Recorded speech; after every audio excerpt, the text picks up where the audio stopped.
Find us on Facebook at DG's 5K Challenge. Radio Cayman, maintaining the innovation. On a daily basis, making it easy to connect with you, our listeners. Add us to WhatsApp today, 925-3261. That's 925-3261. Radio Cayman. Send a text or voice note. Message us at 925-3261 on WhatsApp today and get active with Radio Cayman. Radio Cayman, the voice of the Cayman Islands. Radio Cayman, maintaining the innovation. For the record, proudly brought to you by Brand Source Home Gallery, inspiring luxury, and JN Money. From abroad to yard. Fast, affordable, convenient. Doctor's Hospital. Peace of mind is important when life happens. Doctor's Hospital, always there for you. Call 949-6066. And Cayman Airways, call them on 949-2311 to book your nonstop flights to Los Angeles and Panama. And Kirk Market. Experience a world of choice. And the Cayman Islands National Museum. Explore captivating exhibits and learn about our unique heritage and culture. We ask our listeners and viewers to avoid any statements or comments which are abusive, derogatory, malicious, or defamatory. Do not use indecent language or make any statement that is false or misleading. Call 1-800-534-8255, 949-6990. 949-8037 or WhatsApp us on 925-3261. Live from Radio Cayman Studio. This is For the Record with Orrett Connor. Hear from your government officials, independents, and the opposition on issues that matter to you. For the Record. Engage in an open dialogue between residents and lawmakers. With Orrett Connor. Informative, impartial, insightful. This is For the Record. 1-800-534-8255. Your calls, your input. This is For the Record. And now, your host, Orrett Connor.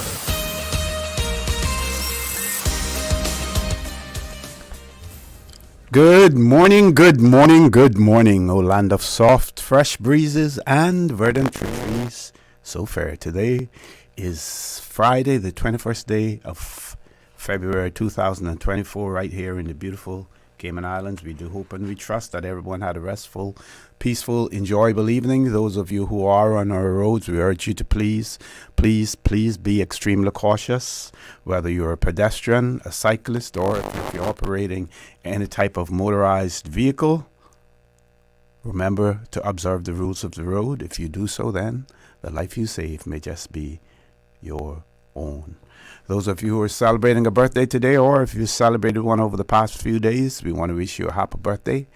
And to remind you that, For the Record birthday shout-outs, this segment brought to you by Coca-Cola, who are proud to support your birthday shout-outs. Coca-Cola, available across the Cayman Islands from Tortuga wholesalers. You should accept no substitutes. Taste the feeling with Coca-Cola. And by Yum. Yum delivers quality and nutritious meals to over 3,000 students daily. With over 5 million school lunches served to date, Yum is more than just a lunch provider. It is a trusted partner to busy parents and the Cayman Islands community. Those of you who have lost loved ones, we want to extend our sincere condolences to you. We hope and we trust that your faith will help to carry you through these extremely challenging times, and that the memories of your loved ones will be a blessing. Those of you who are ill and are either at home or at a medical facility here in the Cayman Islands or overseas, we wish you a speedy recovery. And again, this morning we want to give a big shout out to our two colleagues, DJ Lynn and Mr. Joel Wilson, wishing both of them a speedy recovery as well. Also, a friend over in Tampa who's experiencing some challenges as well. I want to wish her a speedy, full and speedy recovery also. So, folks, I want to thank you for allowing Radio Cayman and, by extension, For the Record into your homes, into your vehicles as you traverse the busy roads of the Cayman Islands, into your places of work, wherever that may be. As you know, For the Record is a show produced by the staff and management of Radio Cayman, and it is geared towards keeping you abreast of issues as they arise and play out on the local, regional, and international scene.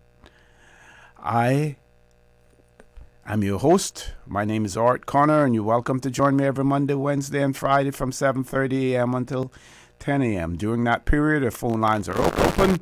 We have a toll-free number provided courtesy of Flow, so if you have calling from a Flow account, you can call us. That number is 1-800-534-8255. You can also call us on 949-8037, 949-6990. WhatsApp us, 925-3261. Follow us on YouTube by subscribing to Radio Cayman live stream. We are on Facebook as well. So many ways of being in contact with us. This morning, after the 8 o'clock news, we will have the supervisor of elections, Mr. Wesley Howell, in the studio with us, just talking about the nomination process and nomination day, as well as updating us on any new developments or anything that is taking place in the elections office. After he concludes his presentation, we may have another guest in the studio. Still waiting for some confirmation on that. If not, then we will certainly have open mic for you where you can express your views, your feelings, your opinions. So we look forward to having a really, really exciting day right here on For the Records, as we usually do. So let's look again at the birthday shout-outs brought to you by Coca-Cola as well as by Yum. We see that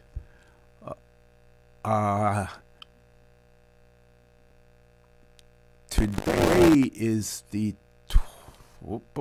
come back here. Today is the 21st. So we see Sunday, that person is Nadera Jackson. Nadera Jackson celebrating a birthday today. George Borden celebrated his birthday yesterday, and Mr. Lester Timothy celebrating his birthday today as well. So happy birthday to Miss Nadera Jackson and Mr. Lester Timothy. I believe we do have a caller, so we're going straight to the phone lines. Caller, good morning. Welcome to For the Record. Good morning, Mr. O.C. Connor. Hey, good morning, Lord Graham. How art thou? I'm good. How you doing? I'm fine, thanks. I'm great. All right. O.C., I think at this time I should announce my intention of standing for office, political office. I think I should launch my campaign here now. Okay, not a bad idea. Because of events that I'm seeing happening, but I want the public to know that I want to be the premier. I want to be premier, and I want to have under my portfolio the Ministry of Border Control. That's all I want, nothing else. I'm not the sharpest tool in the shade, so I don't want to be taking on too much. I'm just going to do border control. Be able to focus on one thing, huh? One thing. These people got all these things, and they don't know if they're going or coming. I want one thing, OC, border control. No, we need that. Immigration reform will be high on my list. I see now we got so-called Caymanians are running around in their expensive, ugly-looking vehicles attacking our young Caymanians. Mm-hmm. Is the person Caymanian? Is he Caymanian? The individual that was attacked, or the one that the attacker? The Tesla owner. Well, he wanted. I guess he one of those that you guys have given this paper to, that they don't say they're Caymanian, but they make the reference to their counterpart as we now have our status and we have just as much rights as the native. That's how they put it. They don't say they're Caymanian because they don't want to be called Caymanian because they already have put a label on us, right? So they don't want that label to be extended to them. They just have their status that gives them the rights. And it gives him so much rights that he made it known to the individual by the way of asking him if you know who I am. Do you know the contacts or the people that I know there? Connections, yeah. Connections or something like that, right? I want to find out from him if they know who I am and the connections, or I don't need much connections, right? Because people like him, all you need is darkness and a mask. You know what I mean? So he need to watch himself. You can't come here and that show you or see the people that we bring here, the respect that they have for us, that not only him but his wife can jump out of the car or see a woman that is up in her age or see if that was me. I'm telling you personally, the first person I've beaten up is the wife because I know I can beat her. So at least if I get something, get a notch on my belt, I'm beating her up first. Then I can deal with him. But that, or see what I saw, just because somebody went ahead of you're going to leave your vehicle? Didn't somebody tell him that the worst thing you can do is leave your vehicle? Your vehicle is the most dangerous piece of weapon you can have. Stay in your car. Yeah. You know? And also for those kind of things happening here on the island that time forgot. We never see that before, OC. Is that what we come into? When are we going to draw the line? When are we going to close the gate? So, see, when I get the border control, I'm going to reverse this whole thing. All you people of status, you're now a resident. That is, you're a resident here. You're not a Caymanian. You cannot be. You're a resident. I got to reverse that right away. We have a problem with finding money or finding, persuading people that we need to build a road. Okay, if we're not going to build a road, we're going to go the other way. We got to limit the amount of people on the road. We, whenever the work permit holders license comes up for renewal, I will that will not be renewing you without your job specifically state that you need to drive. If you got a driving job, yeah, but that vehicle will pay 3 cents a mile, okay, to the government. Okay. 3 cents a mile. Right. How I will manage that is that when you go and license your vehicle, they always take the number, the speed on number, mileage, and then when you go back and license again, we will calculate, and you pay 3 cents a mile. Okay. The owner of that vehicle. Yeah. So now the owner, the company owner, will monitor and make sure that individual on drive the car home, go Calumet, then aware, in parking and getting bicycling ride home. Yeah. And that goes to the nannies and everybody. And you cannot come here and then apply. You must apply for that job overseas, and you must, and we're going to stimulate that.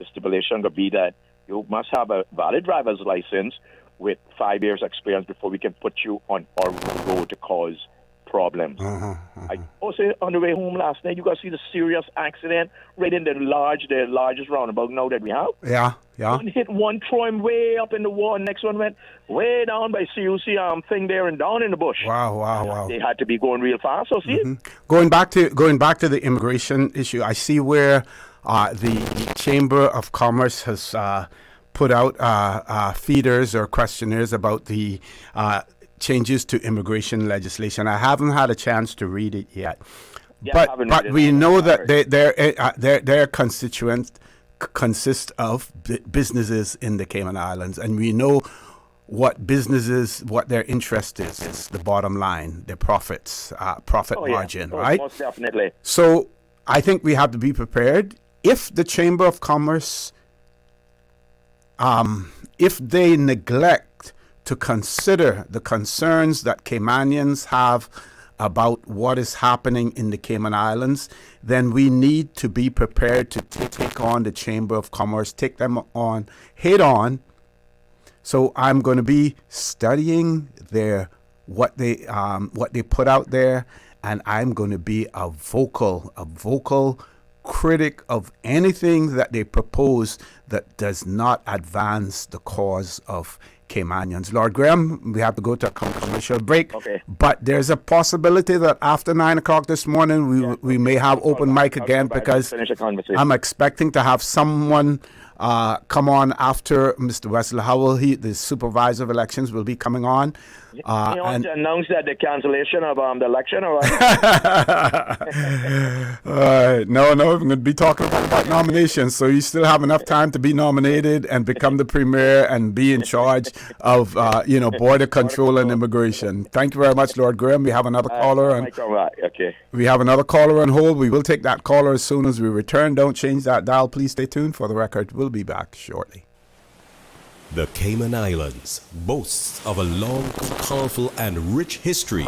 In tribute to our roots, Radio Cayman, the voice of the Cayman Islands, is pleased to bring you the Historical Vignette Series, brought to you by Rotary Central. For more than 110 years, Rotary members have used their passion, energy, and intelligence to take action on sustainable projects. The Cayman Islands, He hath founded it upon the seas. Clara Eden, Certificate of Honor, 1870 through 1969. Nurse Clara Eden was an extremely loyal and faithful midwife who traveled to all outer districts to deliver babies. She apparently had a record of the babies she delivered, along with the names of their parents in her first house, which burned down. At that time, she confirmed that she had delivered 1,500 babies, and when she retired, she estimated she had delivered 2,000. She took excellent care of both mother and baby for 9 days at the cost of £2. Nurse Clara was a faithful member of the Seventh-day Adventist Church. She was the only person in Grand Cayman who knew how to do starbread handwork, and in her spare time, she taught a few people how to do it.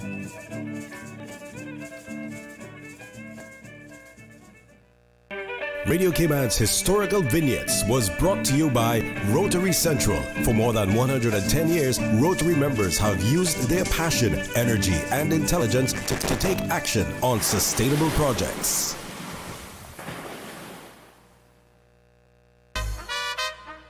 It will be Saturday, March 1st, 10 a.m. to 2 p.m. The 13th Annual Rotary Central Health Check Lifesaver, a mini medical just for you, free to you.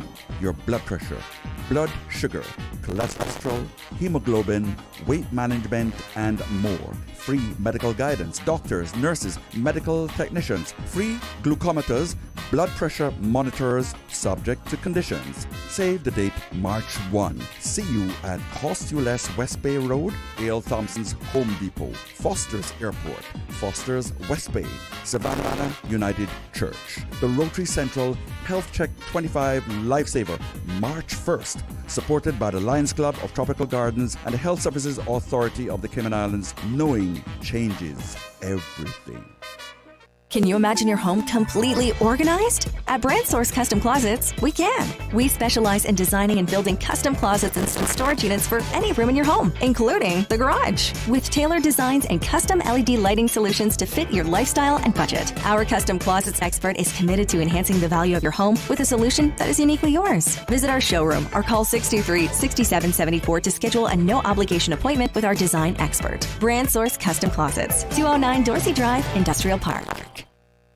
West Bay Pharmacy in Centennial Towers, a compounding story. I don't think people realize how pain creeps into your life. It has a way of robbing your strength. I really don't like taking prescription medication orally. West Bay Pharmacy in Centennial Towers. They understand. When it comes to compounded medication, it's personal. So whenever there's a problem with some medication or treatments that's not working right, then a physician will call me and say, hey, they're having bad side effects from this medication. Compounding pain cream changed the game. Made special for me. Significant pain relief in the form of a cream. That is a new experience for me. It's changed his life.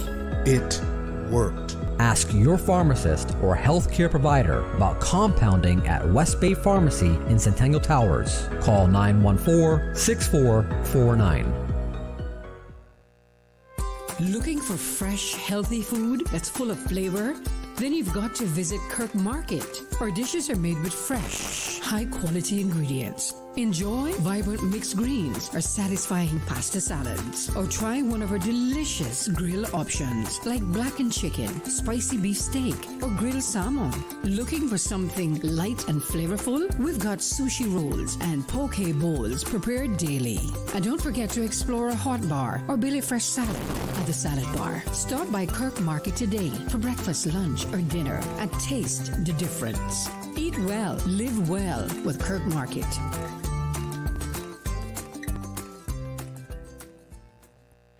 Step back in time and discover the rich history of the Cayman Islands at the National Museum. Located on the waterfront in Georgetown, the National Museum is proudly housed in the Old Courts Building, Cayman's oldest standing public building. Explore captivating exhibits and learn about our unique heritage and culture. Open Monday to Friday, 9 a.m. to 5 p.m. and Saturdays from 10 a.m. to 5 p.m. And here's the best part, Saturdays are free for residents. Don't forget to visit our museum gift shop. Every purchase helps preserve our artifacts and the historic building we call home. Visit www.museum.ky for more information.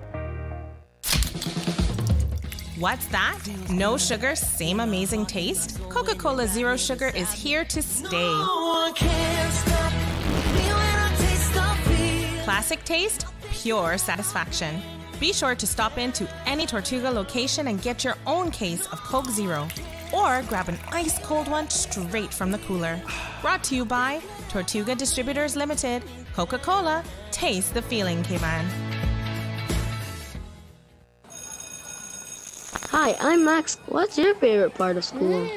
I love science. I love playing outside. What's yours? It's lunch. Ha! Yum. Yes, yum. Yum School Lunch program ensures your kids have fresh, healthy lunch options every day. Yum School Lunches are now available at selected private and public schools across Grand Cayman. My favorite food from school is pasta, jerk chicken, and spaghetti and meatball. I love Cayman-style beef, chicken curry. Yum. We love school lunch. Yum.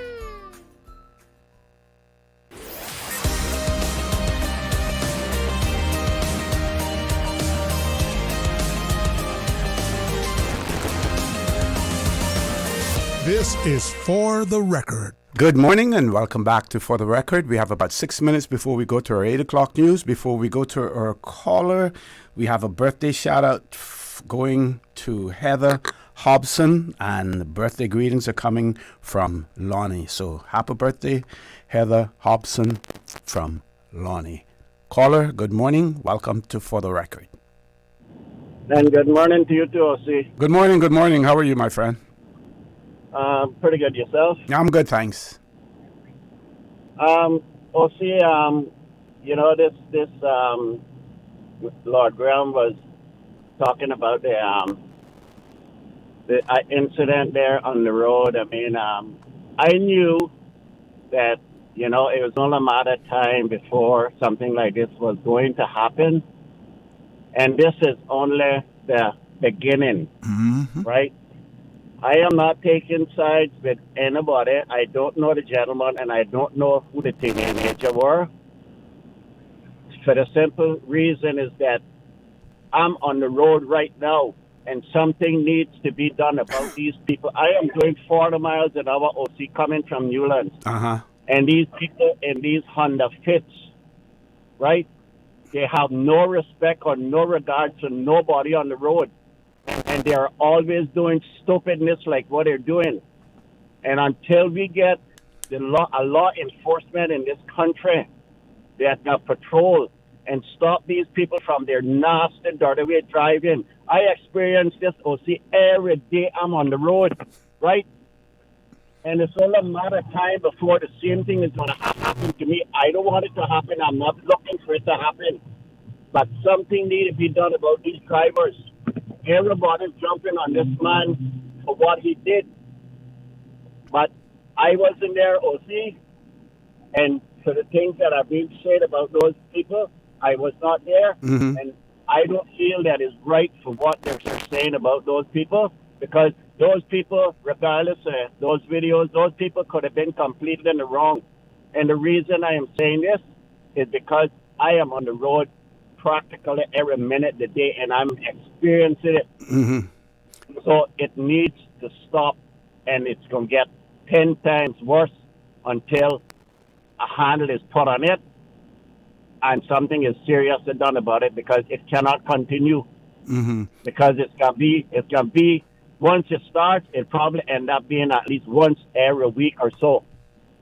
But people are holding themselves back from going to that extent for the simple reason because they don't want to get in trouble.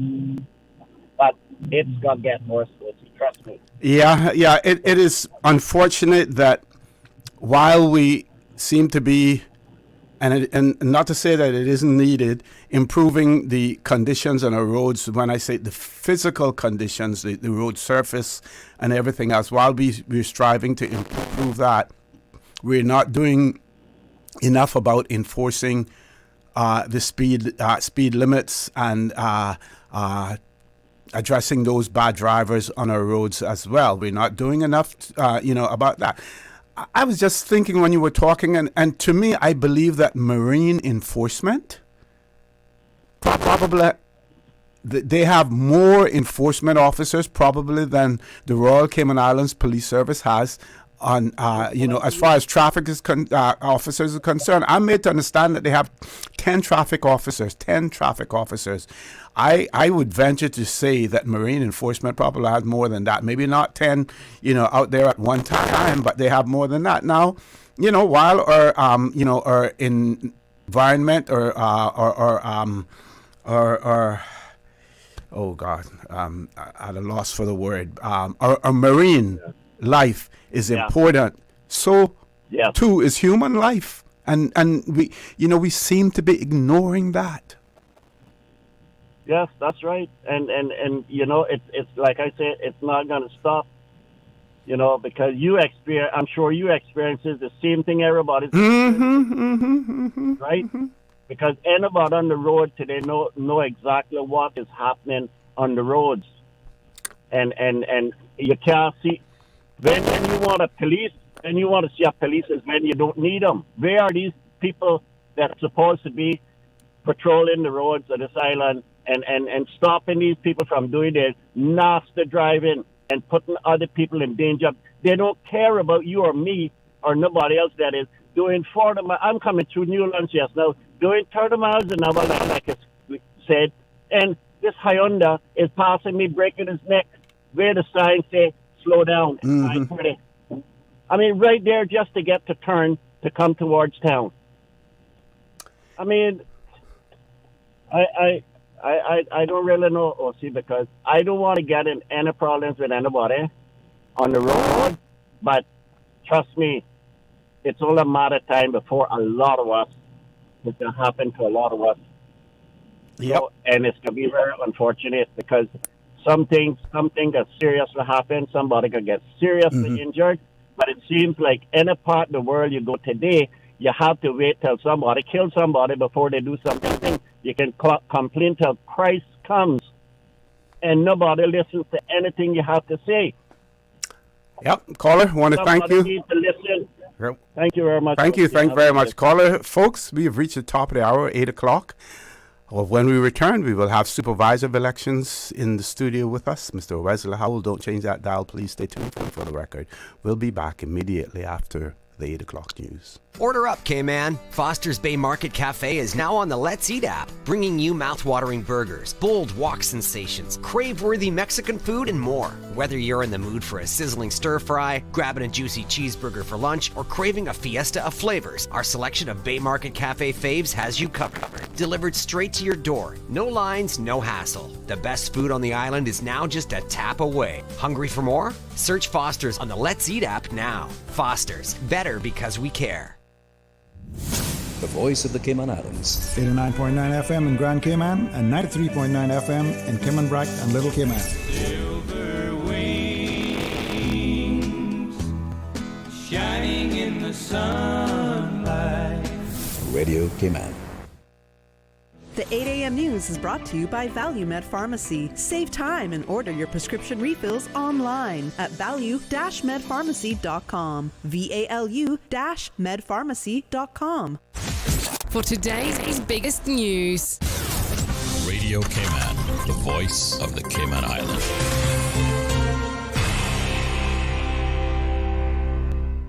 I'm April Cummings with your latest news. What could have ended in tragedy was headed off by quick thinking as a man saves 2 teens trapped in deep water Thursday evening. Dramatic video taken by a friend of the man who spotted 2 young people in the crashing waves west of Spots Beach. The pair was screaming for help. The witness called 911 while the man ran to a nearby tree, broke a chain securing a kayak, and then pushed out to sea to rescue them. The video shows him reaching the 19-year-olds and helping them get safely back to shore as police and fire rescue arrived. Fortunately, no injuries were reported. MPs on the committee that oversees the Office of the Ombudsman get an update on a legal vacuum related to police complaints. Radio Cayman's Carsley Fuller explains. Ombudsman Sharon Rollstone told MPs in the House this week that originally complaints against officers within the Royal Cayman Islands Police Service were actually dealt with in-house. Which didn't create a whole lot of public trust if the police were investigating their own complaints. And so the law took out that provision of the Act and put it into the Police Complaints by the Public Act. But in doing so, it left out the part about how discipline is carried out. So that means there's no provision for the commissioner to discipline a police officer in a complaint that's been made by the public to the Ombudsman's office. Her team can investigate it, they can find the officer guilty of misconduct, and even make recommendations to the commissioner for discipline. But, quote, the commissioner's hands are tied because legislation doesn't allow them to carry out the discipline if it's from the result of a public complaint. It's a very unsatisfactory position, not just for our office and for the complainant, because they can never get closure, but it's also unsatisfactory for the police officer who has this charge against them and they can't be disciplined, so they're kind of held in abeyance. They can't be promoted, they're just kind of stuck. Ms. Rolston told MPs her predecessor did try to close the gap, but there was a decision taken that a commission should be set up to review complaints, and that decision, quote, never got its legs under it. And so nothing was ever done. I have worked with the Deputy Commissioner of Police in trying to get it to the legal drafts person to close this gap. The latest that I heard, and that was last year, maybe even longer than that, was that they were looking at completely revamping the Police Act and putting those provisions back in. So the matter is really out of our hands. Our law only allows us to investigate and make recommendations. We have no role to play in the discipline, and so that's a matter that's left for the Commissioner. Reporting for Radio Cayman News, I'm Carsley Fuller. By the way, you can watch the full proceedings on the CIG TV YouTube channel. That's your local news at this hour. I'm April Cummings. Now to the BBC for stories making headlines around the world. BBC News with Moira Alderson. Israel's Prime Minister Benjamin Netanyahu has warned Hamas that it will pay the full price for what it called a cruel and evil violation of the Gaza ceasefire agreement. Israeli forensic tests showed the body it returned on Thursday was not that of the Israeli hostage Shiri Bibas. The detained Ugandan opposition leader and 4-time presidential candidate Kizza Besigye has been charged with treason, which carries a potential death penalty. His lawyer said the case was politically motivated. Nigeria's former military ruler, General Ibrahim Babangida, has admitted for the first time that he was wrong to annul elections 3 decades ago, intended to return the country to democracy. The annulment threw Nigeria into years of turmoil. The Swedish Coast Guard is investigating new damage to a cable under the Baltic Sea inside Sweden's exclusive economic zone. NATO has boosted its presence in the Baltic after a series of suspected Russian sabotage attacks. Russia says it's captured 3 more villages in eastern Ukraine as it tries to control as much territory as it can ahead of talks that it hopes will recognise its gains. The settlements are in the Donetsk region. Australia's Defence Minister says some commercial pilots were forced to make a rapid diversion over the Tasman Sea because of fears of being hit by live fire by the Chinese Navy. Richard Marles said Beijing gave a warning about military drills, but some planes were mid-air when they began. French police are to start random searches for knives and other weapons at school entrances. This follows a big rise in violent attacks. Police in Sri Lanka are continuing their search for a woman involved in Wednesday's killing of a notorious criminal gang leader. Ganamala Sanjeeva was shot dead in a courtroom in Colombo by a man disguised as a lawyer. There's been a recent surge in gang-related violence across Sri Lanka. BBC News. The 8 a.m. news is brought to you by ValueMed Pharmacy. Save time and order your prescription refills online at value-medpharmacy.com. VALU-medpharmacy.com. Now, more than ever, supporting your immune system is crucial to helping your body fight off illnesses like the common cold, the flu, and COVID-19.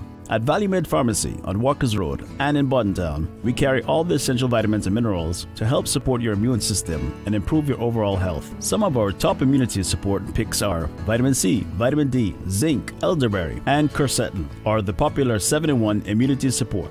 Our pharmacists are always on hand to help guide you and answer any questions. Visit ValueMed Pharmacy on Walkers Road or Buntown. Live happy, live healthy with ValueMed Pharmacy. Stay in touch with Radio Cayman with the latest up-to-date, accurate news and information. For your convenience, the headline news will be repeated on our sister station, Breeze 105.3 FM, weekdays at 8:30 a.m. Follow Radio Cayman on social media, Facebook, Instagram, Twitter, or download the Radio Cayman app in the App Store or log on to www.radiocayman.gov.ky and stay connected to what's happening in the community. Radio Cayman, your voice, your choice, your radio.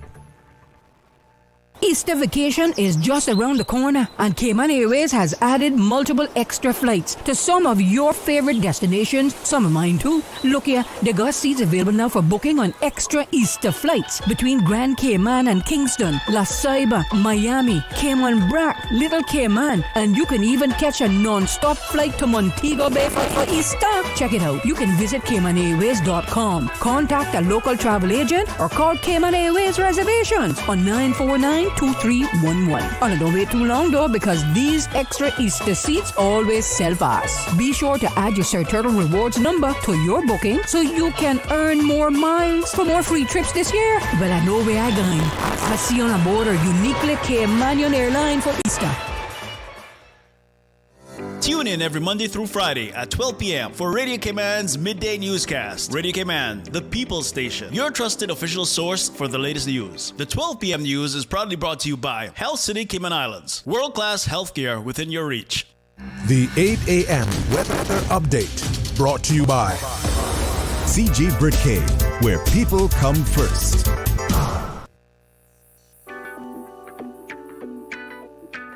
Good morning, my friends. Once again, let's check out your latest weather. Compliments of our friends at CG Britcay. Present temperature 80 degrees Fahrenheit. Winds are out of the northeast at 12 miles per hour. Relative humidity 73%. The barometric pressure is at 30.03 inches and falling. Last night's low temperature was at 78 degrees Fahrenheit.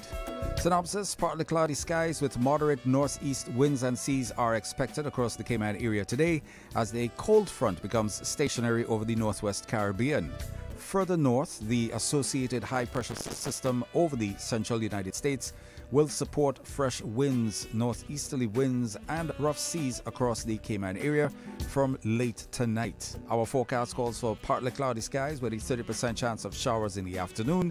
Temperatures will rise to the mid-80s. Winds will be east to northeast at 10 to 15 knots. Seas will be moderate with wave heights of 3 to 5 feet. Checking out later tonight, partly cloudy skies with a 30% chance of late night showers. Temperatures will fall to the mid-70s. Winds will be northeast at 10 to 15 knots this evening, becoming 15 to 20 knots from late tonight. Seas will be moderate with wave heights of 3 to 5 feet this evening, becoming rough with wave heights of 4 to 6 feet. Small craft should exercise caution over the open waters from late tonight. Presently in a high tide, low tide will be at 12:19 and high at 4:25 this afternoon. Sunset will be at 6:27 this evening, and the outlook is for fresh winds and moderate to rough seas, which are expected across the Cayman area through to Sunday afternoon. That, my friends, is your latest weather brought to you by our friends at CG Britcay. Hey, Bill. Glad to see you back in the office. Who? Bill. Oh, sorry. Yeah, I think you're mistaking me for someone else. Tom. Nope. Jack. No. Alex. No. Want me to just tell you? Nope, I got this, George. No, you don't. Still not me. Adam. Not even close, man. We're like a coworker that didn't forget your name. CG Britcay. Good like that. Okay, good to see you, Mark Mike John Sean. It's Mordecai. The 8 a.m. weather update brought to you by CG Brit K, where people come first. K-Man, could it be you? Tortuga's 10K giveaway is back, and someone's walking away with $10,000 in cash. Every time you spend $25 at Tortuga, in-store or online at tortuga.ky, you get a shot at winning big. As well as $10,000 in cash, we've got thousands in giveaways to hand out every week. Think staycations, the latest iPhones, exclusive experiences, and more. Get in to win. Visit tortuga.ky for the full terms and conditions. The Business Buzz. Each and every Tuesday and Thursday morning at 7:30 a.m. Brought to you by Cayman Insurance Center, specializing in property, life, and other lines of insurance products and services. And Kirk Market. Experience a world of choice. The traffic report is brought to you by Subway. Enjoy a delicious start to your day with breakfast from Subway. 12 minutes after 8 o'clock. Hope you made it into work. If not, you're still on the roads. Well, you still got some traffic to contend with. So looking at Crew Road, still some slow-moving traffic similar along the Linford Pearson on to Bobby Thompson Way and to the four-way stop. Of course, then continuing on Huldah Avenue, slow-moving traffic. Similar along Shedden Road, once again past Roberts Drive, those going through Dorsey Drive, North Sound Road to the Butterfield Roundabout. Yeah, you'll still experience some of that traffic this morning time. Looking at Eastern Avenue, bit of a slow-moving traffic in both lanes from Shedden Road to heading up to Godfrey Nixon Way. And of course, continuing on to West Bay Road. West Bay Road, looking out from the Ritz-Carlton, traffic is flowing smoothly into the Georgetown area. Traffic similar to the Esley Tibbetts onto the Butterfield Roundabout. So major traffic still going through South Sound, Walkers Road, South Church Street, Crew Road, Litford Pearson, feeding into the Georgetown area. Of course, it all subsides later on this morning, probably about 8:30 or so. And once you made it in safe, that's the main thing. Have yourself a great Friday. Keep it locked right here to your community radio station, Radio K-Man. Your traffic report brought to you by our good friends at Subway. Did you know ordering your favorite sandwich from Subway just got easier? Yeah, picture this. No more waiting in line. No more fussing with cash. Just a delicious taste of Subway at your fingertips. With our new app, ordering your go-to sub is as easy as a few taps on your phone. Plus, receive exclusive deals and earn loyalty points with every purchase made on the app. Download the new Subway app today and get ready to ditch the lines and drive straight into your flavor. Visit the App Store or Google Play Store on your mobile phone and search for Subway Cayman Islands. Subway. Eat fresh. The traffic report is brought to you by Subway.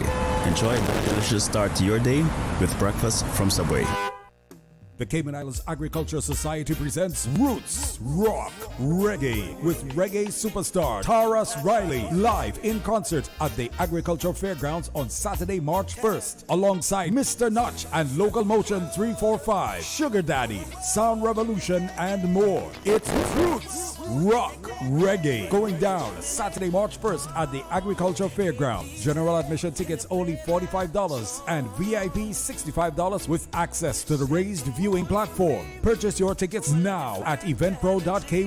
Roots, Rock, Reggae is brought to you by the Ministry of Planning, Agriculture, Housing and Infrastructure, Cayman Distributors, Coca-Cola, and Cayman Airways.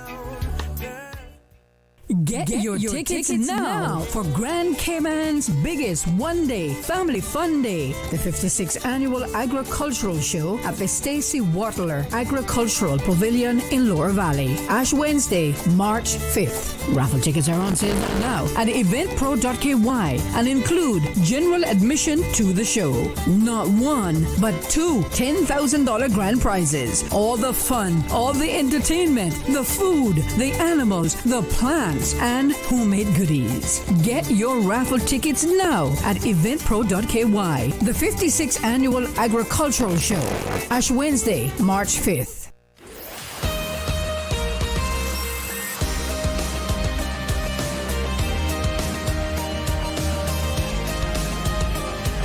For the Record with Orrett Connor.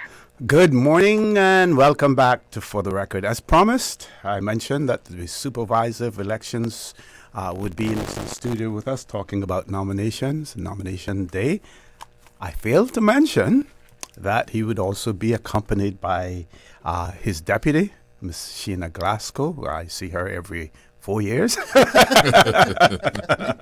So she is here in the studio, as well. And, of course, as you know, the supervisor of elections, his deputies, they are also serving public servants as well, in addition to their role as supervisor and deputy supervisor, of elections. So in this case, Miss Sheena Glasgow, she's also our postmistress general Master General here. Elon Musk changed all of that, right? Good morning, Lucy, and good morning to everybody listening. Good morning, welcome, my dear. And Mr. Howell, good morning, welcome back to For the Record. It's getting busier and busier as the hours go by, I would imagine. It is that season, OC. So yes, thank you so much for having us this morning. And the clock is running down really quickly here. Yes. So first, before we start to talk about nomination, I'd like you to update our listening and viewing audience in relation to registration, where we're at with the preliminary list, the final list, which will come out on the 1st of April. Well, see, I preempted you, so that paper was on top of my papers this morning.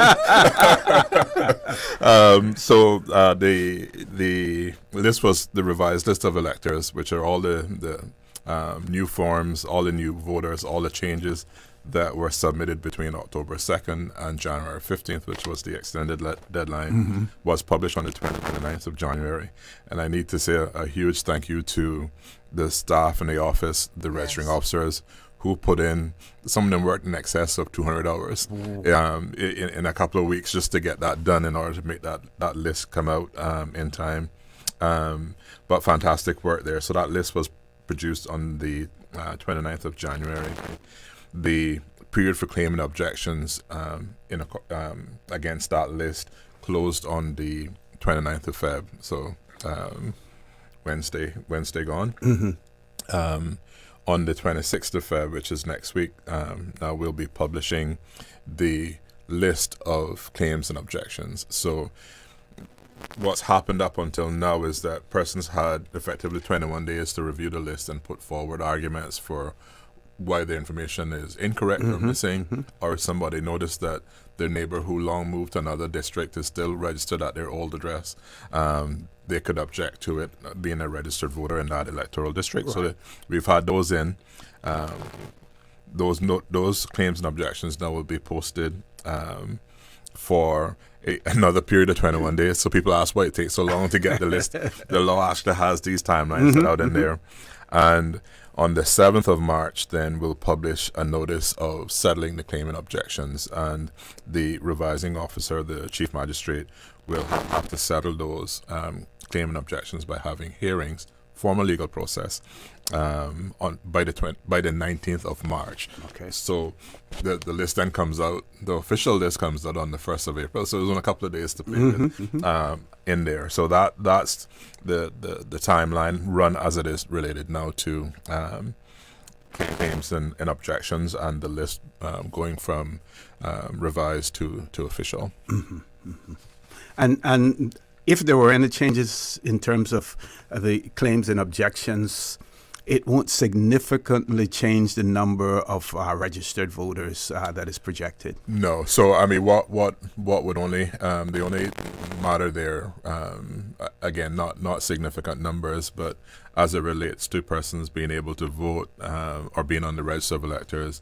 Between now and election day, the registering officers will be removing anyone that passes away, just to ensure that we don't have any voter fraud with persons showing up there as well. So again, I encourage the public, if we do get copies of records from our local authorities, General Registry will pass on death certificates, and they do look in the newspaper and even social media for folks. But where individuals pass away overseas and are interned overseas, then we would want to have those persons send us a copy of those death certificates so that we can then do our actions on this end as well, just to ensure that list is up to date. Yeah. Because that death isn't registered here in the Cayman Islands, it takes place overseas. Exactly, yes. So that's where we are with that. I know there's some concerns around. There's usually some concerns around persons who are deceased, unknown to us on the list, particularly on a referendum. But because this is a government-initiated referendum, the 50% plus one mark is not the mark to measure this particular outcome.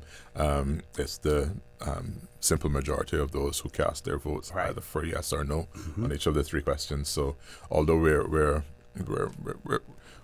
doing everything that we can do to ensure that those persons are removed once they're deceased, it is not as critical at this point because of the type of referendum that we're having.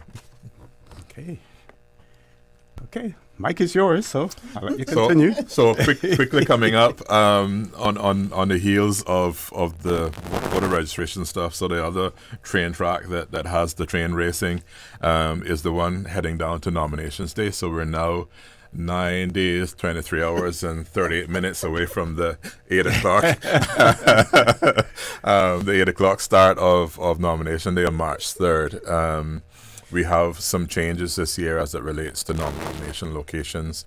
We continue to battle with some of the electoral districts not having suitable buildings, not even for general election, but more so for nomination because it isn't a public holiday. So we've taken the decision to consolidate some of the nomination locations. So we want to ensure that folks know where those are. So that they can make sure they have their nominations in between the hours of 8 a.m. and 3 p.m. So, or superstar assignments officer, Mr. Egbert is finished with his packing of nomination day paraphernalia. And he's on the ball. We had the two returning officers from the BRAC were over earlier this week doing some training on nomination day procedures as well as starting training on the count and those things, and they were able to take their kits back with them to the BRAC. So yeah, we're on it. I'm doing well. Yeah, there. I'm going to ask Ms. Val to go to run through his backup. That's what I refer to myself as Mr. Howell's backup, because Mr. Howell is on the ball. He knows everything. If I may share, just a little joke. So I was at a doctor's appointment yesterday afternoon, and of course I got an election office question. This one was about ID. I've told Mr. Howell I can't go anywhere in this shirt. Everywhere I go, there's a question. But it's not just me, it's everybody else in elections office. And the other day, someone asked me, well, how many days until, actually, no, it was at the same doctor's appointment, so I had two. How many days until whatever? I said, I don't know. That's Mr. Howell. Mr. Howell, he's got that information at the tip of his fingers. I'm focused on getting all the background stuff done. So that being said, little tongue-in-cheek, let me go through the list of the nomination addresses. And as Mr. Howell said, we've really tried to consolidate some of the locations this year. And I will own it, we were on with Sterling Dween Wednesday, thank you. Couldn't remember what today is. And so I have an update for Kimmenbrack as well. But let me start with West Bay. So all of the 4 West Bay locations, are consolidated in the Shirley Kidd Memorial Hall. That's at the John A. Cumber Primary School. For those of us who have the years, we would call it the West Bay Primary School.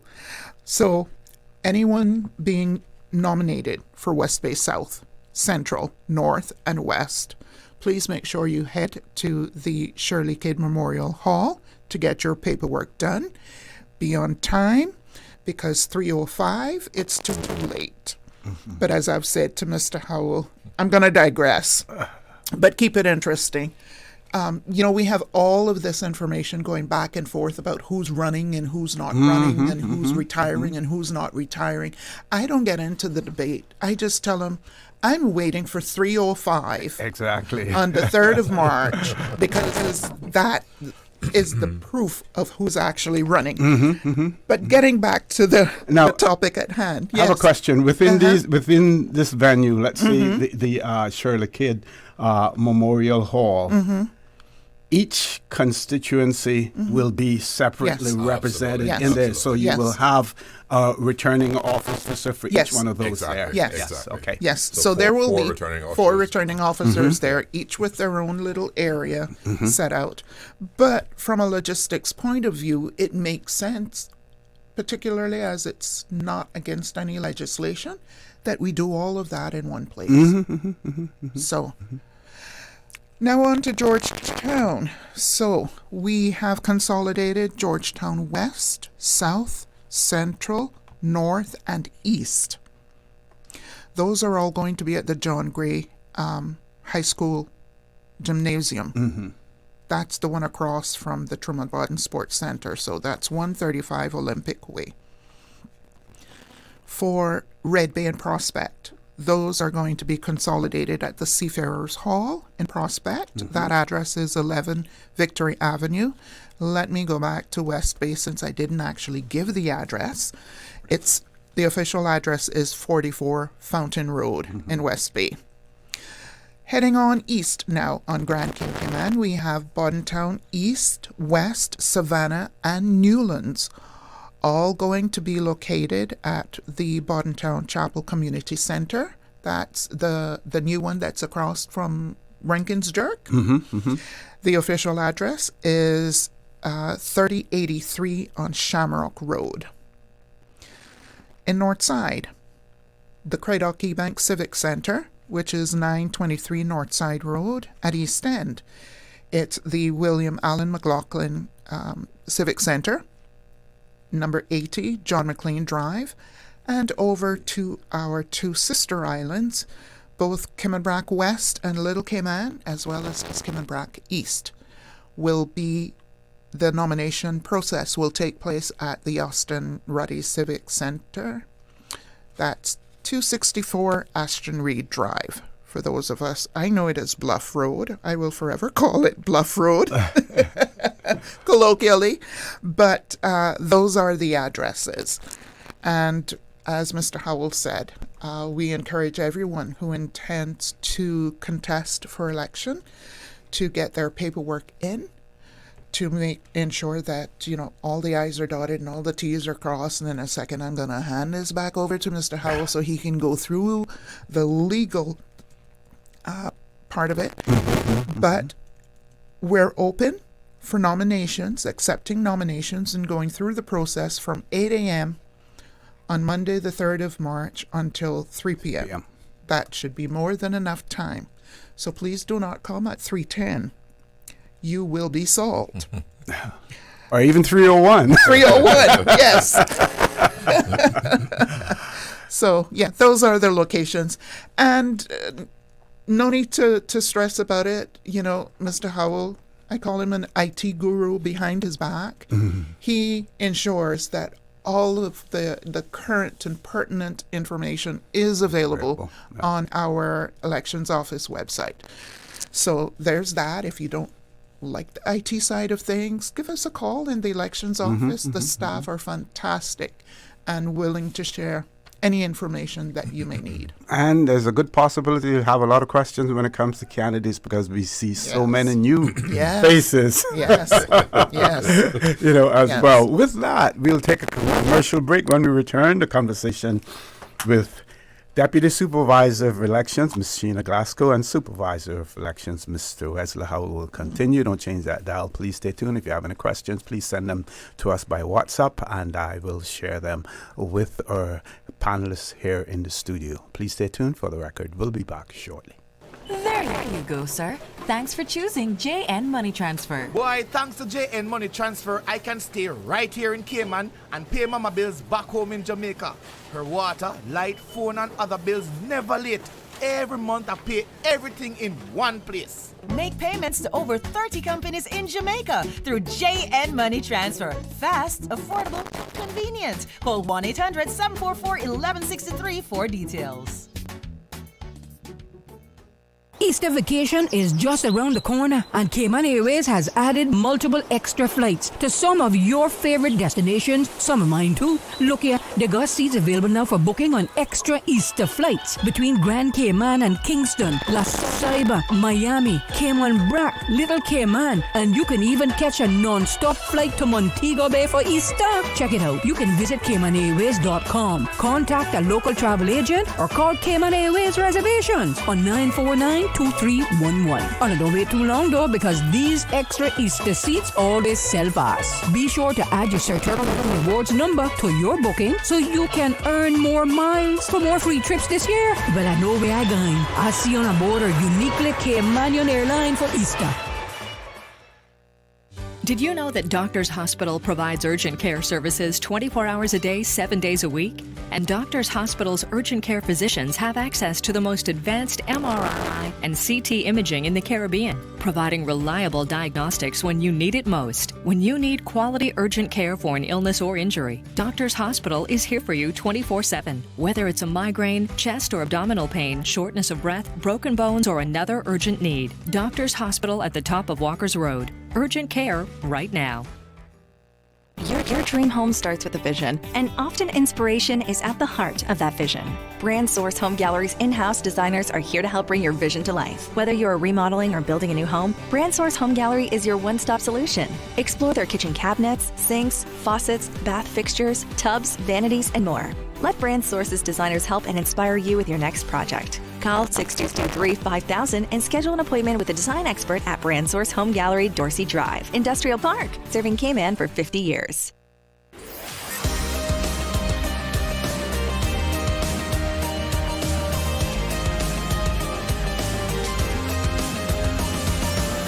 This is For the Record. Good morning and welcome back to For the Record. In the studio with me, Supervisor of Election, Mr. Wesley Howell, and his deputy, Miss Sheena Glasgow. We're talking about nomination day for the elections, upcoming general elections in the Cayman Islands. Nomination day, the 3rd of March, starting at 8 in the forenoon, all the English language, 8 in the forenoon, and ending at 3 in the afternoon.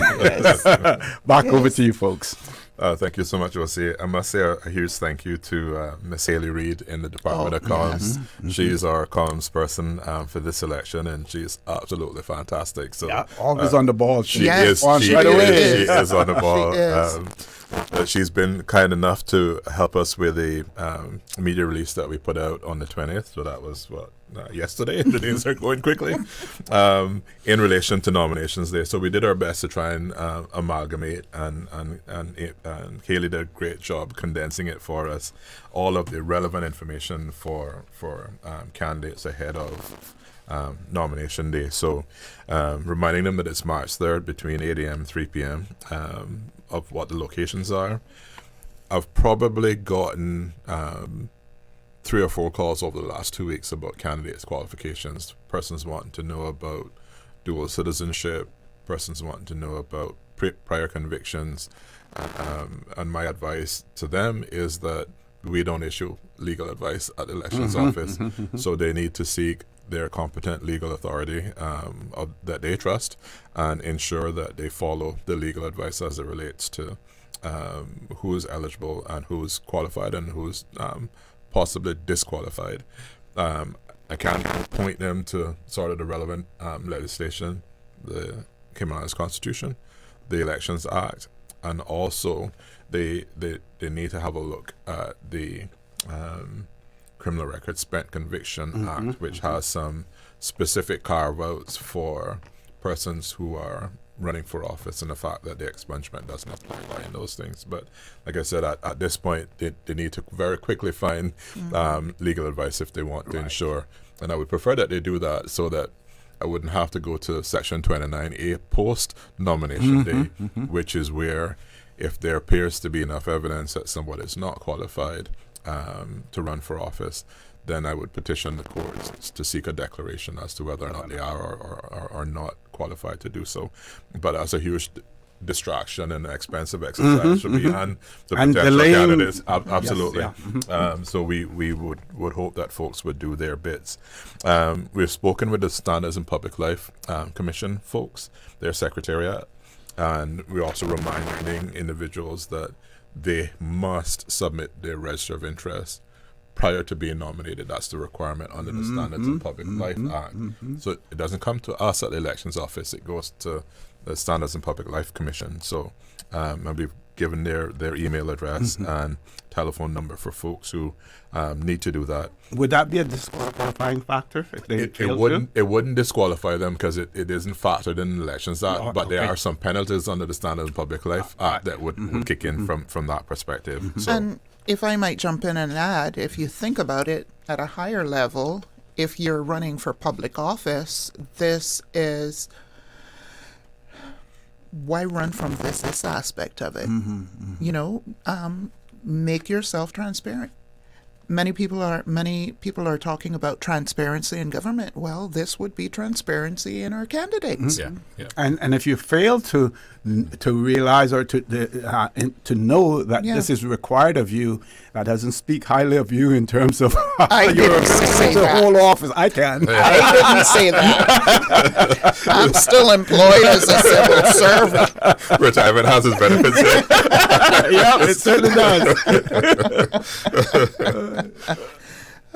So yeah, we've issued that information as well, and then now reminding individuals that their nomination paper has to be signed by two persons who are currently registered electors in the electoral district in which they're being nominated. And I say currently because we actually have two active lists out at this point. We have the official list that came out on the 1st of January and the revised list, which has all the changes. So somebody may be moving electoral districts and will be able to vote for that person in April, but until April 1st, they're still a registered elector where they were on the January 1st list. So again, you may have somebody that's moved locations and their family has moved along with them in order to be able to vote in April, but they have to be registered electors as of the January 1st list. Right. And there's a $2,000 fine if you sign a nomination paper and submit it and you're not a registered elector in that electoral district.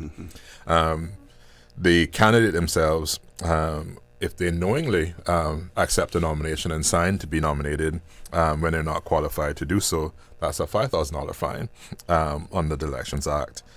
The nomination deposit is $1,000, and we say deposit because if you get more than 10% of the votes cast, you get your deposit back.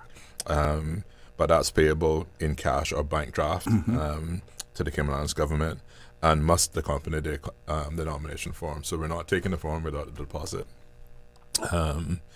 We have been since 2017 including photos of candidates along with their party affiliation or an indication that they're running as an independent candidate on the ballot paper. So we're asking candidates to supply us with their sort of passport picture sized photo that we can then include on the ballot papers. And I've reached out to the parties and I've received their logos already. So we're already starting our mock-up of ballot papers and we have those party logos ready to go. And reminding candidates to be as well that the appointment of agents is actually quite critical for us because things move even quicker after nomination day, in that we're going to be printing ballots by that Friday, the 7th of March. Because by Monday the 10th of March, under the Elections Act, 7 days after nominations, postal ballots are being fired off. So for persons who haven't declared yet, you need to do so fairly soon because our voters, particularly those overseas, will soon have ballots in hand. So this is a real fast-moving train. Exactly. Get started. Exactly. The rockets. I call it the rocket goes into full orbit. Yep. And then the last bit that we're reminding candidates about is the campaign finance reporting and the requirements that exist within the Elections Act. So In 2017 and again in 2021, I did ask the Auditor General Office to review the submissions from candidates, and one of the first recommendations that they made in 2017 was that we could produce very much more detailed reporting guidelines. So the accountants went to work and produced a document that's about 6 pages long with lots of examples and explanations, so at least folks understand what they need to do, the fact that they need to keep receipts, when to record who donates, when to report who donates, and what constitutes an election expense and what doesn't. So those bits are there. That's all included in the candidate's handbook. And will be handed out to candidates on election day as well. So, have we ever add there, because Mr. Howell just used two terms, and this week we had a discussion between ourselves. There's a difference between recording and reporting. So, the reporting template really does a fine job of distinguishing between those two terms for candidates. So I would just want to add that there. Yes. And we know that some candidates and many people believe that the amount now that is assigned to each candidate individually or to a party in terms of how much money can be spent. Have we resolved the question, if you have an excess at the end of the election, what happens to that money? Because the law is silent, I believe. So for the parties, that's actually more transparent because, I use that word a little bit loosely there. And I say that because none of the political parties are registered as non-profits. But there's a requirement in the Elections Act that the parties be a non-profit organization. So at least their constitution, their Memorandum Articles of Association would state that they're non-profits, so that they would have to deal with that excess of income in a non-profit way. But none of them are registered as non-profits at this point. The only party that was the party that Mr. Ezra Miller was a part of that is no longer registered. And after some lengthy legal advice back and forth with the Solicitor General, it came back that the wording of the non-profit legislation is written in such a way that it excludes parties from there. So for the politicians, the legislators to be, that might be something that you want to take a look at, because arguably who should be more transparent with non-profit than the folks who are running for office. Precisely. But I get off my little soapbox as it relates to that one. You're still a civil servant too. And if I'm unable to attend the nomination process personally from a candidate, how does that work? The nomination paper has to be signed by the candidate and witnessed. The witness doesn't have to be a registered voter in that electoral district. And that duly signed and nominated form along with the deposit can be delivered to the returning officer between 8 and 3 on that nomination day, March 3rd. But the candidate does not have to be present. So you just have to make sure that it's somebody that you trust and somebody that's reliable. That's going to. Oh, I forgot that in my glove compartment. I got stuck in traffic and missed the 3 p.m. deadline. So there's no do-overs as it relates to that one, unless we have nobody nominated, in which case then we issue a new writ by the governor and then go back again. But yes, candidates do not have to be present to be nominated, although typically it's a significant fanfare event, and they tend to come with their entourages when they do their nomination. And more than the two persons nominating them as well. Exactly. So as it relates to the historical record, we've been recording and publishing the names of the nominators now since 2017, I think. So folks are nominating. Be aware that your nomination is part of the public record as it goes to the first 2 signatures. Usually the back of the form is filled with all the other supporters who are voters that want to put their Jane Henrys and John Henrys down. But the 2 first nominators are the ones that are recorded. Okay, this is a good time for us to take a commercial break. When we return, I want to talk about the nomination paper itself and the name on the nomination paper. If I'm a candidate, do I have to present some sort of identification? Because I believe that there's some section in the law that says that you put on the nomination paper the name that you want to be identified by on the ballot paper. That's it. So, for me, if I were a candidate, everyone knows me as OC. So I'd probably put OC rather than Orrett Connor. Is that legal? Okay. Folks, don't change that dial. Please stay tuned for the record. We'll be back shortly. My mom's a superhero. She always knows what to do when I feel icky. Yesterday, we went to West Bay Pharmacy, and they had everything she needed. Medicine, my favorite Band-Aid with dinosaurs, and even flavored vitamins. Mom says they keep our family healthy. I think they're magic. Don't tell anyone. I think superhero shop at West Bay Pharmacy. West Bay Pharmacy, where the superheroes shop. West Bay Pharmacy and Centennial Towers. Convenient quality care is just around the corner. Did you know that you can send money transfers to financial institutions anywhere in Jamaica with JN Money? You mean I can send money straight to my account and cut out the middleman? Yes, that's exactly what I mean. You send your own money to your own account, giving you peace of mind that the money is in your account. JN Money Transfers to Financial Institution is another convenience and service offered by JN Money. You can have this done from any JN Money location. Deposit your money straight to your account without the hassle of asking someone to do it for you. JN Money Transfers to Financial Institutions, making life easier. Can you imagine your home completely organized? At Brand Source Custom Closets, we can. We specialize in designing and building custom closets and storage units for any room in your home, including the garage. With tailored designs and custom LED lighting solutions to fit your lifestyle and budget, our custom closets expert is committed to enhancing the value of your home with a solution that is uniquely yours. Visit our showroom or call 623-6774 to schedule a no-obligation appointment with our design expert. Brand Source Custom Closets, 209 Dorsey Drive, Industrial Park. Looking for fresh, healthy food that's full of flavor? Then you've got to visit Kirk Market. Our dishes are made with fresh, high-quality ingredients. Enjoy vibrant mixed greens or satisfying pasta salads. Or try one of our delicious grill options like blackened chicken, spicy beef steak, or grilled salmon. Looking for something light and flavorful? We've got sushi rolls and poke bowls prepared daily.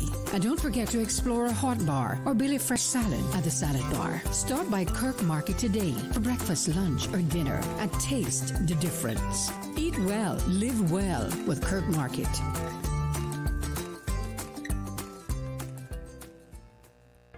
Step back in time and discover the rich history of the Cayman Islands at the National Museum. Located on the waterfront in Georgetown, the National Museum is proudly housed in the Old Courts Building, Cayman's oldest standing public building. Explore captivating exhibits and learn about our unique heritage and culture. Open Monday to Friday, 9 a.m. to 5 p.m. and Saturdays from 10 a.m. to 5 p.m. And here's the best part, Saturdays are free for residents. Don't forget to visit our museum gift shop. Every purchase helps preserve our artifacts and the historic building we call home. Visit www.museum.ky for more information.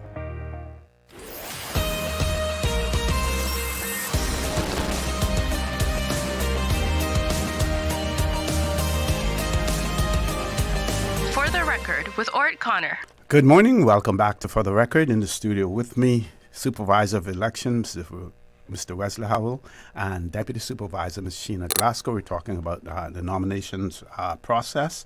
So one question that I had in relation to the name on the ballot paper.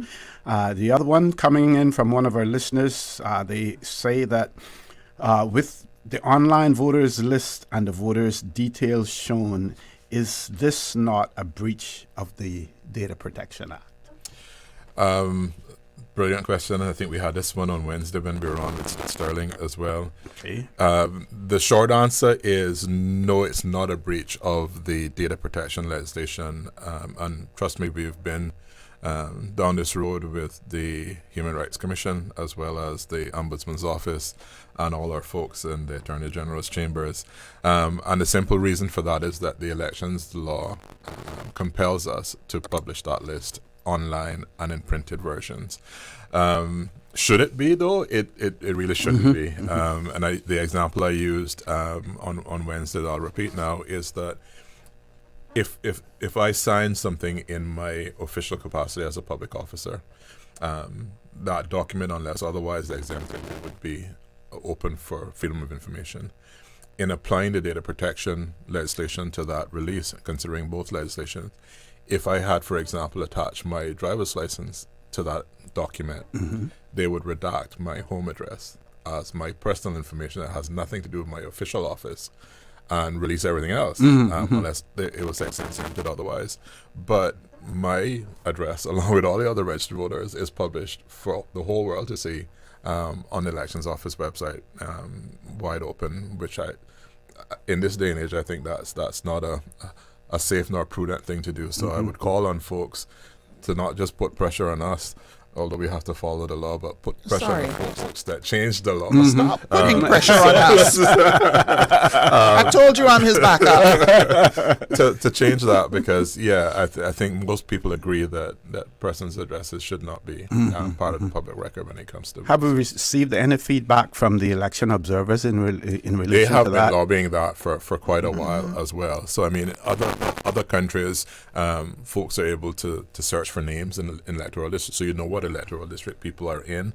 In other countries, you can look up your own information, but you'd have to put in some information that you know about yourself that other people wouldn't necessarily know. So date of birth, mom's date of birth or something like that. Then you could see your full address and everything that's on there.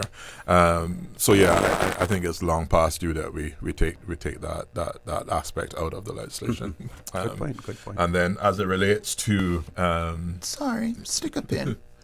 I'm going into backup mode again.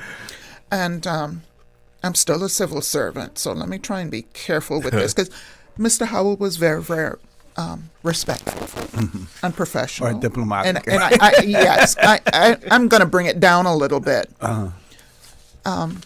Please do not pressure us in the elections office to deal with that matter.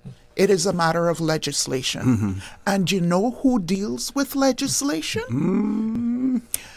The people that we elect. So true. They function as our legislators. So please go to your candidate if you wish that sort of legislative change, and understand that you would have the support of us in the elections office. But at the end of the day, we are not the authority to make that happen. You can't make it happen. You can make recommendations. Yes. You can push, but yes. And recommendations are just that. Recommendations, they can be accepted or not. Or not, yeah. And I hope I still have my job, but I didn't go over the line. So the other question I'll see before we went to the break was in relation to the name on the nomination form. So what we've done, because again we're all creatures of following the legislation as set out, and it's our elections legislation is extremely detailed. Doesn't leave a lot of wiggle room in there for changes.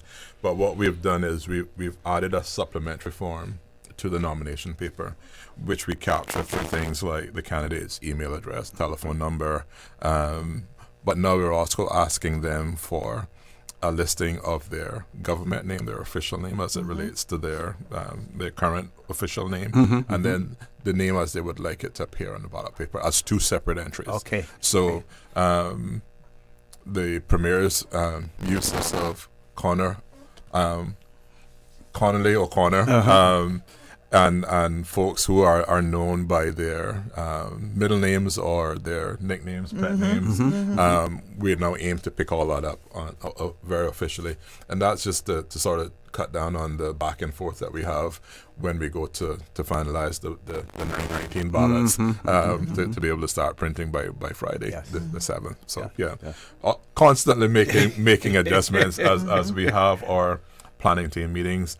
We go back to what information we got from people during debrief. We debrief the returning officer to say, what would you like to see different? You know, what worked, what didn't work. So we know what to continue, what to stop, what to start. And this was one of the things that we picked up in the office, saying, we need to fix this, because people need to know, particularly for first timers, and in some cases, even repeat candidates. They just get so busy with everything else they got going on that they don't pay attention to some of the smaller detail points. Any advice for the nomination process? Should I get there earlier, or should I keep people in suspense and wait until 5 minutes to 3. I guess it's your personal strategy. Yes, so yes. I know that in 2017 we had some strategy at play because it was the first time we moved from multi-member to single member. So folks were sort of waiting until the last hour, half an hour, to figure out where sort of their best option was for success. And what we've seen now are some folks who have been not being nominated in districts multiple times now, shifting districts around, so they're sort of looking to see where they might be able to garner some more support. So I suspect that we might have some folks still sort of watching to see whether or not this one or that one would be the most successful for them. But the key thing there is to remind the public that the candidates don't have to be registered in the district in which they're running for office. So they just have to meet the other qualifications as it's set out in the Constitution. But perhaps the wait and see aspect and strategy aspect will be a little better accommodated because we now have combined locations for like. Yeah, you have choice of four. Yeah, you can. All you have to do if you're playing that strategy in West Bay, all you have to do is go to the Shirley Kidd Memorial Hall, and you'll see all four. Yes, have you nominated? Yes, because they have to be nominated in each of voters in each of those. But you see the whole scenario. Yeah. Now, can I take my chance and try to be nominated in more than one constituency? That's a surefire way of not going through. Well, I guess you can always test it.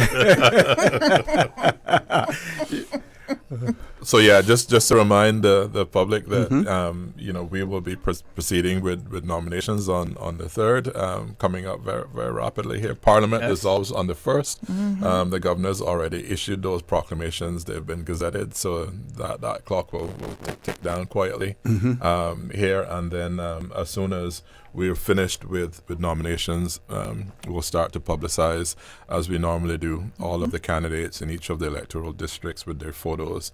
Those photos then would carry through onto the ballot papers. And we've made a couple of changes this year.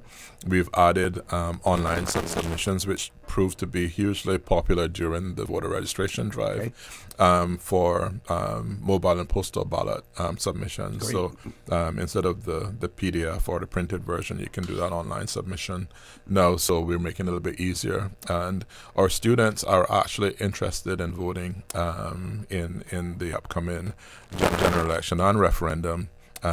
So we were encouraging them to go ahead and submit. They can submit now. They don't have to wait on nomination day to submit those postal voting applications. Right. But the caveat is if they're new voters coming on 1st of April, or if they're going to be changing electoral districts from January 1st to April 1st, we won't be able to send them anything until that list becomes official on the 1st of April. But they can go ahead and get their application forms for mobile and postal voting now, but we'll say more about that after nominations. Definitely. Final comments, Machina? Non-political or political, either way. Don't invite me, you see. Just that the whole democratic process is important to us. And while it is a right, I was saying with Sterling Dwayne, it's a privilege. And we may take that for granted, but not everybody throughout the world is able to have access to, have input into, or participate in this process. I would add that as a woman, for me, it's a privilege. And Mr. Howell made the comment, and I went away and I thought about it.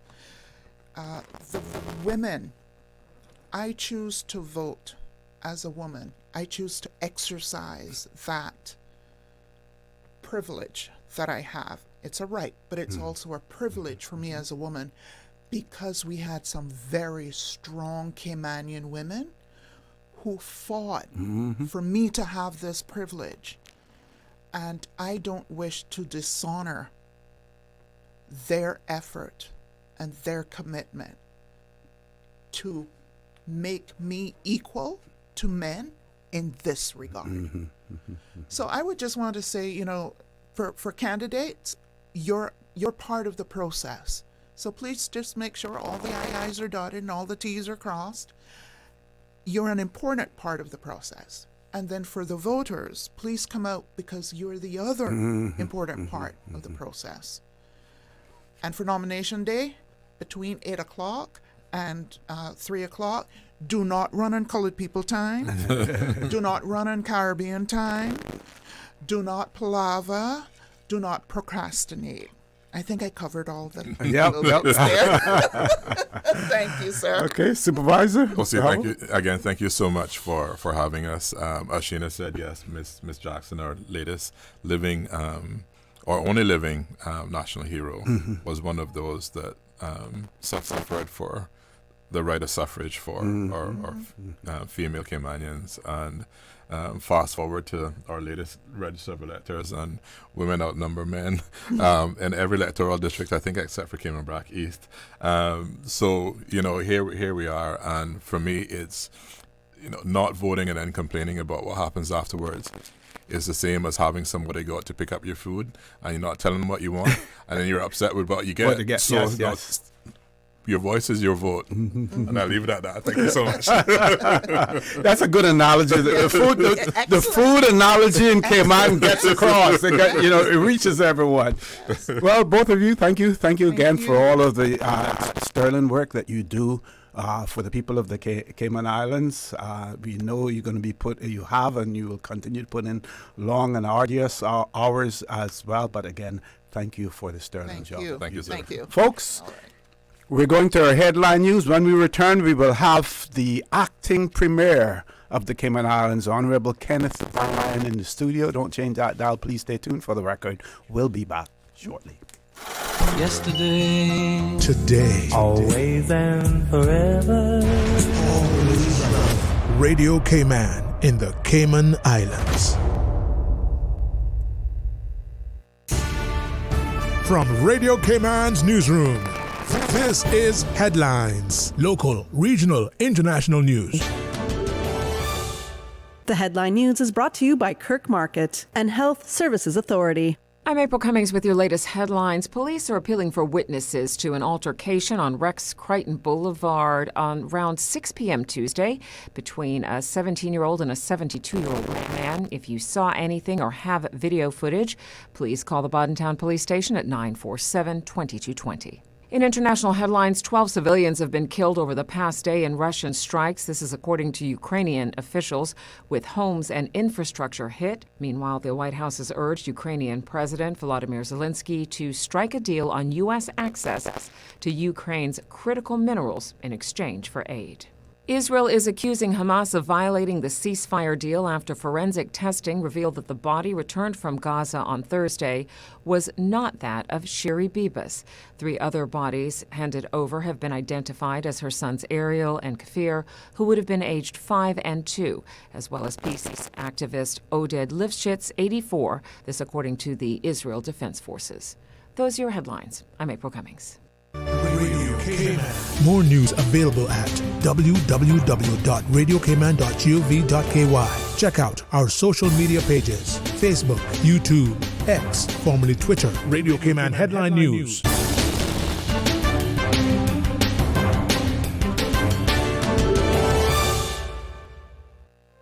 Looking for fresh, healthy food that's full of flavor? Then you've got to visit Kirk Market. Our dishes are made with fresh, high-quality ingredients. Enjoy vibrant mixed greens or satisfying pasta salads. Or try one of our delicious grill options like blackened chicken, spicy beef steak, or grilled salmon. Looking for something light and flavorful? We've got sushi rolls and poke bowls prepared daily.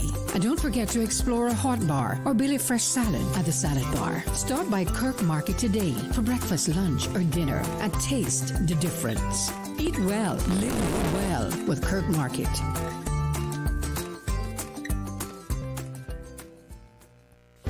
Do you have a healthcare question but not sure who to ask?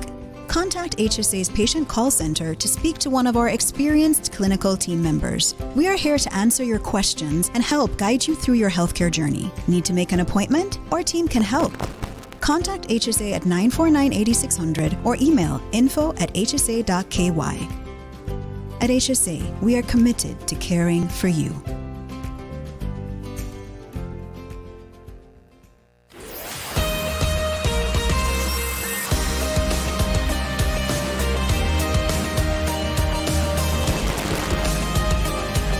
For the Record with Orrett Connor. Good morning and welcome back to For the Record. Before I introduce my guest, we want to wish Miss Sheena Glasgow a happy belated birthday. Her birthday was on the 16th of February, so she's an Aquarian as well, like myself and others. Mr. Christopher Saunders, the late Ned Solomon, Mr. Ralston Anglin, and many others.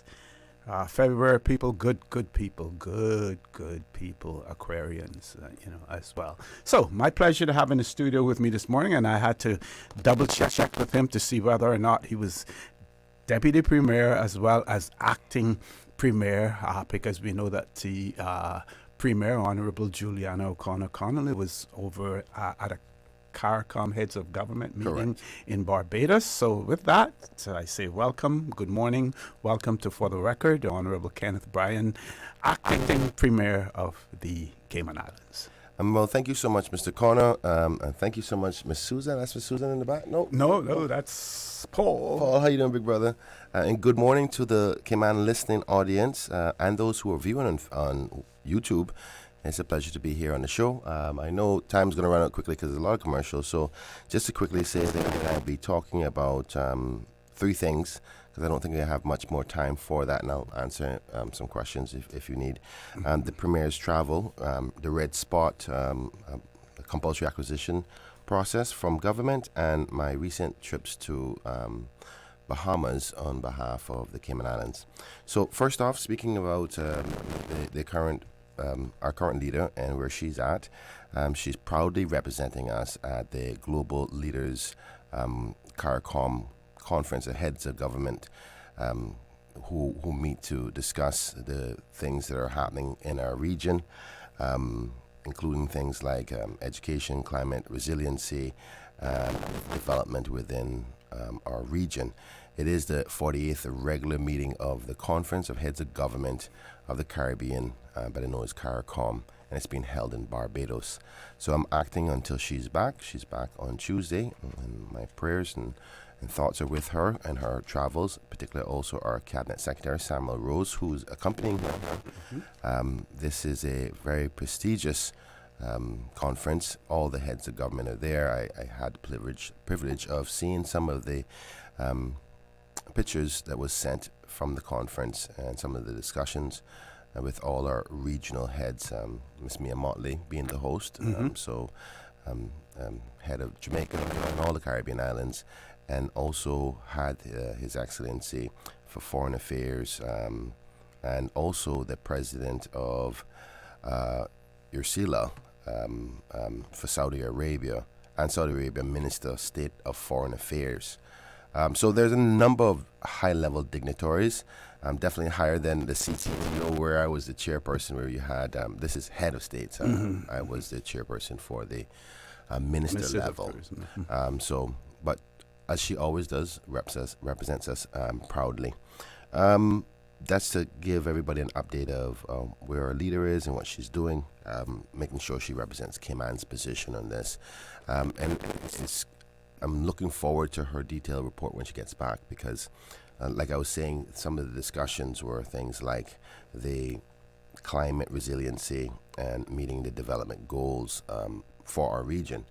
And Cayman is having that conversation about the importance of climate resiliency and our balance of our development and what priorities of balance that is needed from a perspective of protecting the environment, but also ensuring the quality of life of our people are addressed. And I suspect that other jurisdictions are trying to equally balance the priorities of quality of life while at the same time protecting the environment and climate resiliency preparation for any natural disasters, development, and so forth. And obviously, education continues to always be a matter of priority for any jurisdiction. So I'm certain that when she gets back, she'll be happy to come in, talk to the people, particularly here on Radio Cayman. She loves Radio Cayman. By the way, for those who work in this building, you are the most important set of people to her in the big realm of things. She talks about Radio Cayman so much. So she does love you and appreciate you tremendously.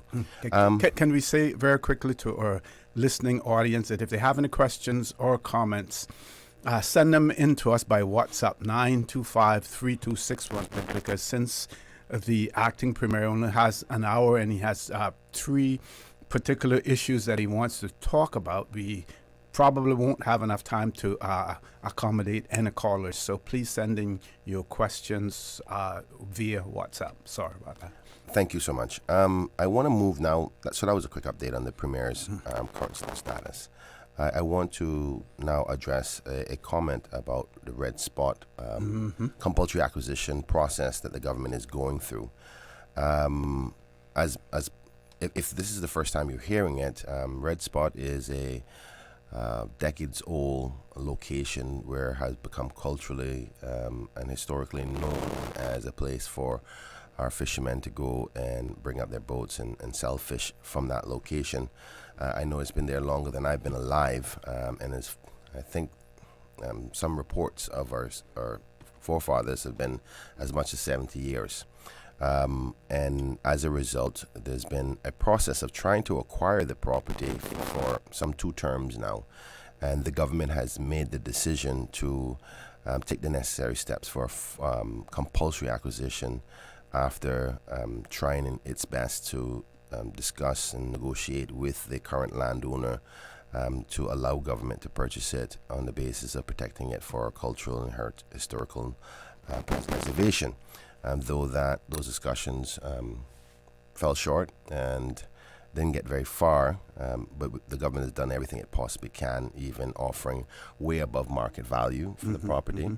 It's not something that we wanted to do, but we thought it was important of a statement to preserve who we are as Cayman.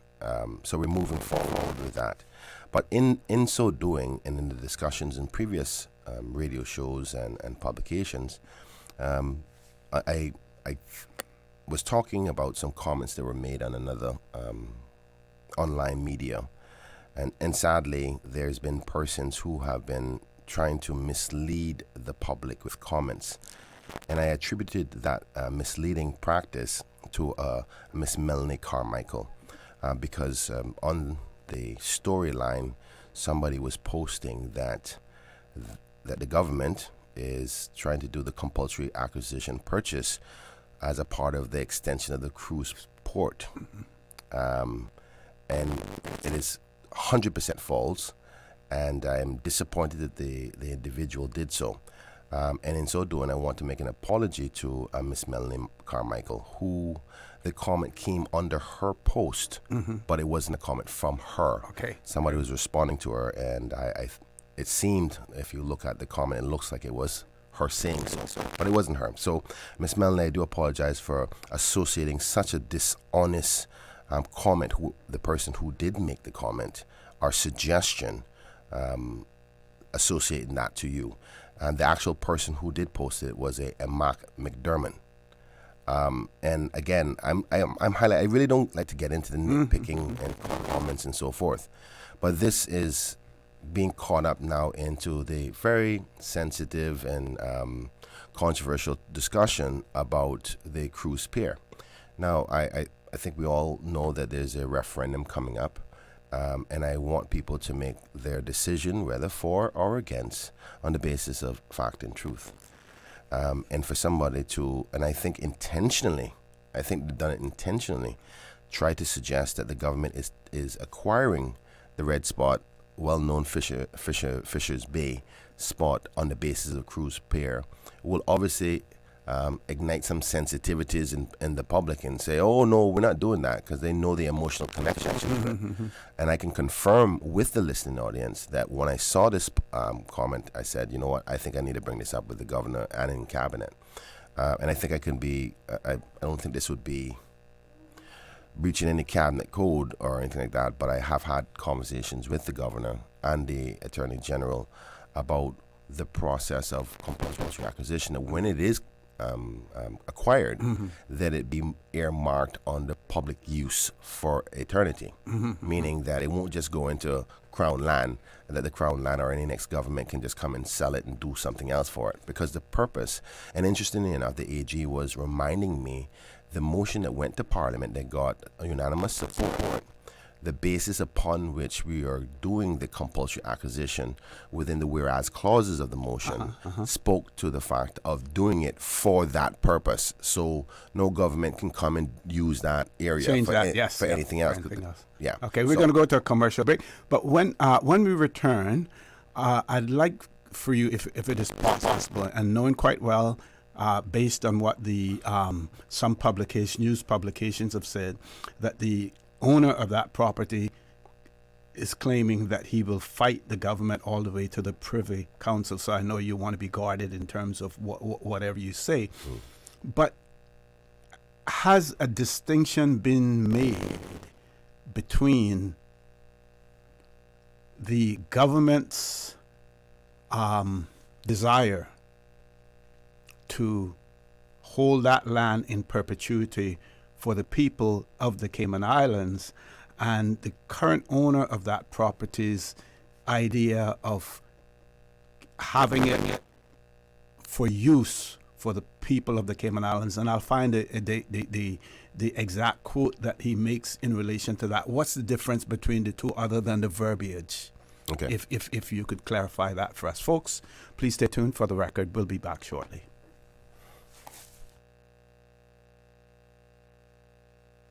Accidents and illnesses can strike without warning.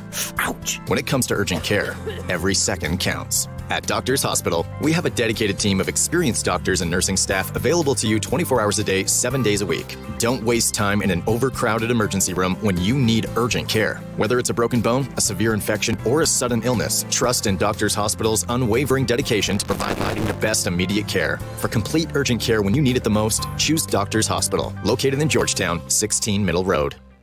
Your dream home starts with a vision, and often inspiration is at the heart of that vision. Brand Source Home Gallery's in-house designers are here to help bring your vision to life. Whether you're remodeling or building a new home, Brand Source Home Gallery is your one-stop solution. Explore their kitchen cabinets, sinks, faucets, bath fixtures, tubs, vanities, and more. Let Brand Source's designers help and inspire you with your next project. Call 623-5000 and schedule an appointment with a design expert at Brand Source Home Gallery, Dorsey Drive, Industrial Park, serving Cayman for 50 years. Step back in time and discover the rich history of the Cayman Islands at the National Museum. Located on the waterfront in Georgetown, the National Museum is proudly housed in the Old Courts building, Cayman's oldest standing public building. Explore captivating exhibits and learn about our unique heritage and culture. Open Monday to Friday, 9 a.m. to 5 p.m. and Saturdays from 10 a.m. to 5 p.m. And here's the best part, Saturdays are free for residents. Don't forget to visit our museum gift shop. Every purchase helps preserve our artifacts and the historic building we call home. Visit www.museum.ky for more information. Tune in every Monday through Friday at 12 p.m. for Radio Cayman's Midday Newscast. Radio Cayman, the People's Station, your trusted official source for the latest news. The 12 p.m. news is proudly brought to you by Health City Cayman Islands. World-class healthcare within your reach.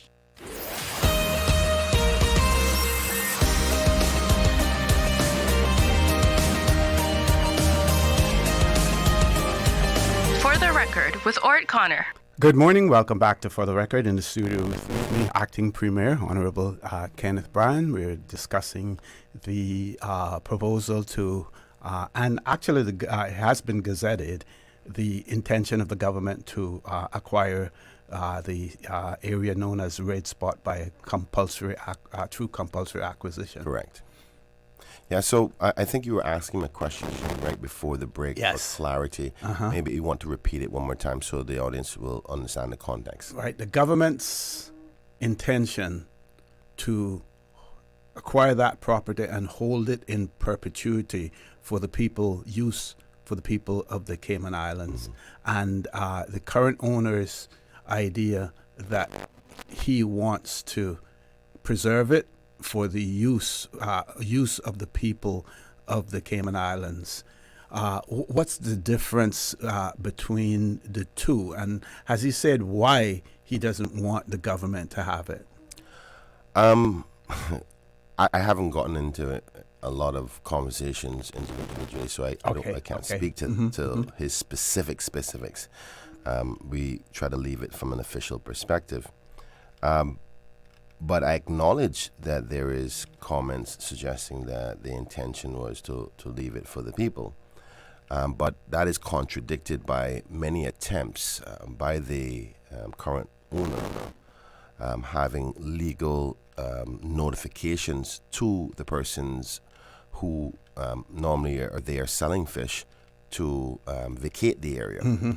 So I don't understand. That's a bit of an oxymoron and a conflict in my mind. So if you're saying you intend to have it for use for the public, but then you're using lawyers to ask them to be evicted from the area, knowing it's a common practice for many, many decades now. And I think it's safe to say that practice was happening before he even purchased the property. So I can't say to you what the difference is. It seems to me the only difference is that he just doesn't want the fishermen there. If in fact there's truth to his intention of, yes, he wants to preserve it for public use, but is the fishermen's behavior and selling of fish at the fish market not public use and been something accepted from the community for more than 50 years? I don't know. So it's not for me to speculate, but there is technically no difference. I think that could be a defense, I guess, from the public to say, I plan to keep it for the people too, because technically speaking, the property is too small for any development on it. So there's not much can happen because there's a lot of small parcels next to each other.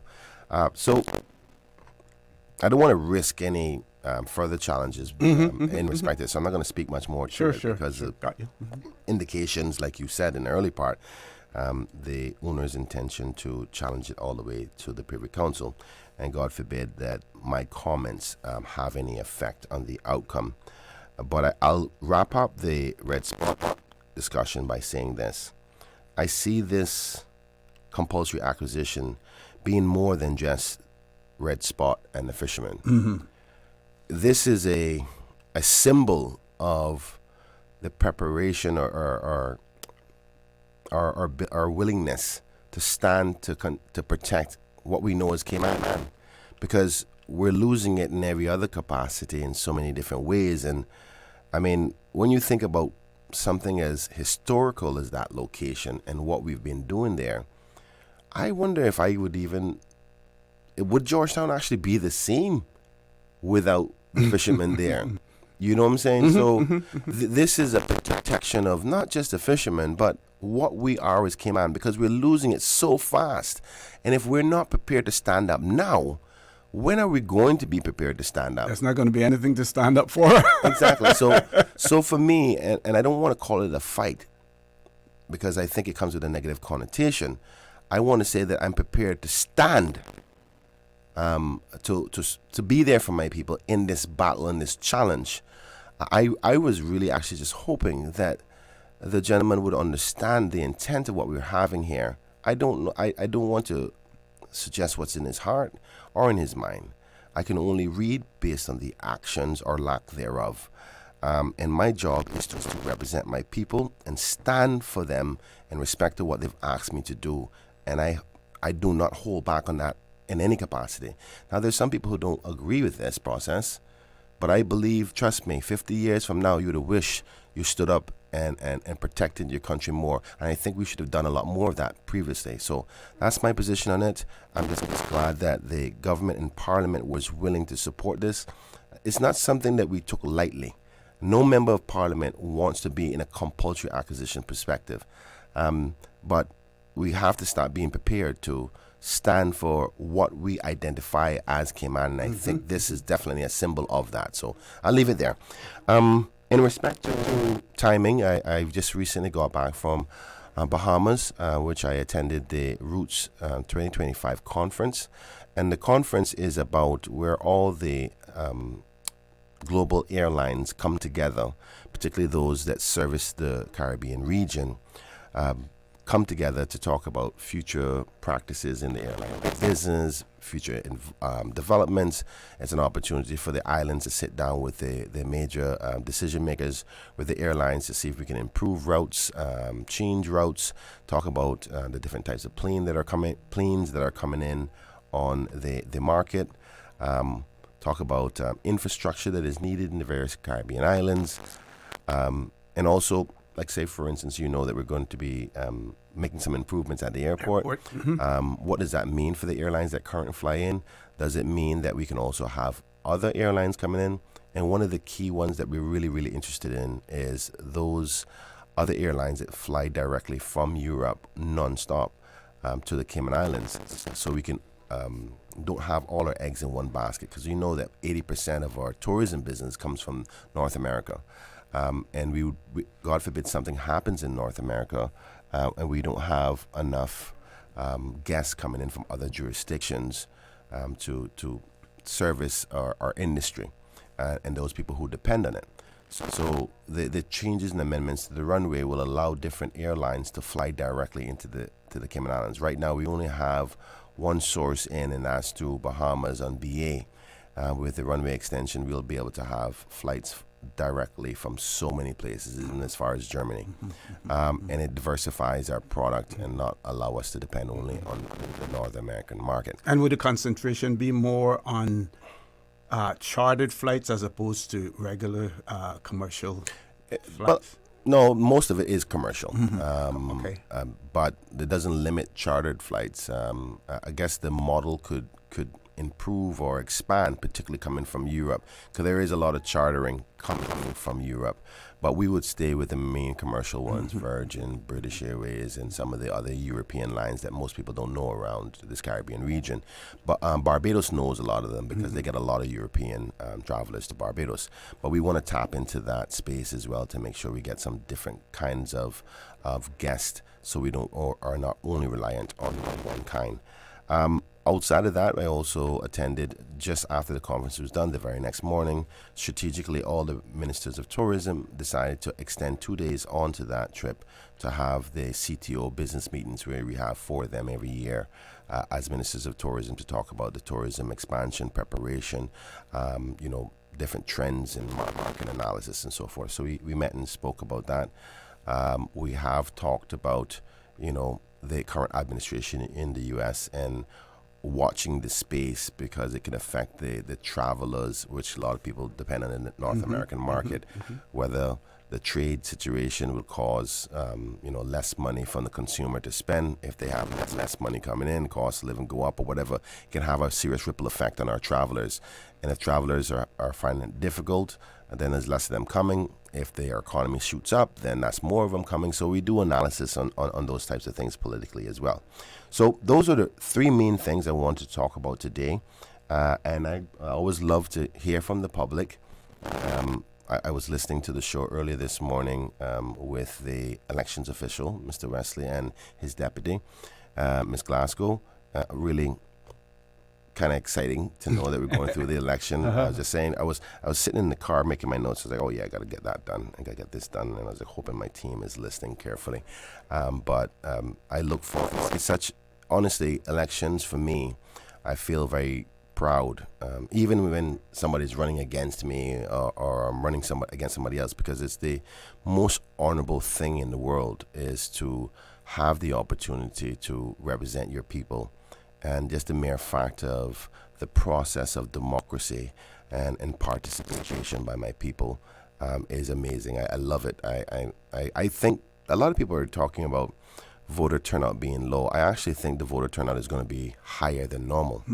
I fancy, though some people are annoyed with where things are at. Social media has distorted the information, the realities of what we're actually facing as a country. But truthfully speaking, though this may be difficult to digest, especially if you're feeling a lot of the struggles going on right now, but in comparison to a lot of the other jurisdictions, Cayman is still doing very, very well. But we have to make sure that the economy's success is actually filtering down and across and up to our people to make sure they are the beneficiaries of the success. So there needs to obviously be some tweaks in how we approach things. And my pet peeve is immigration.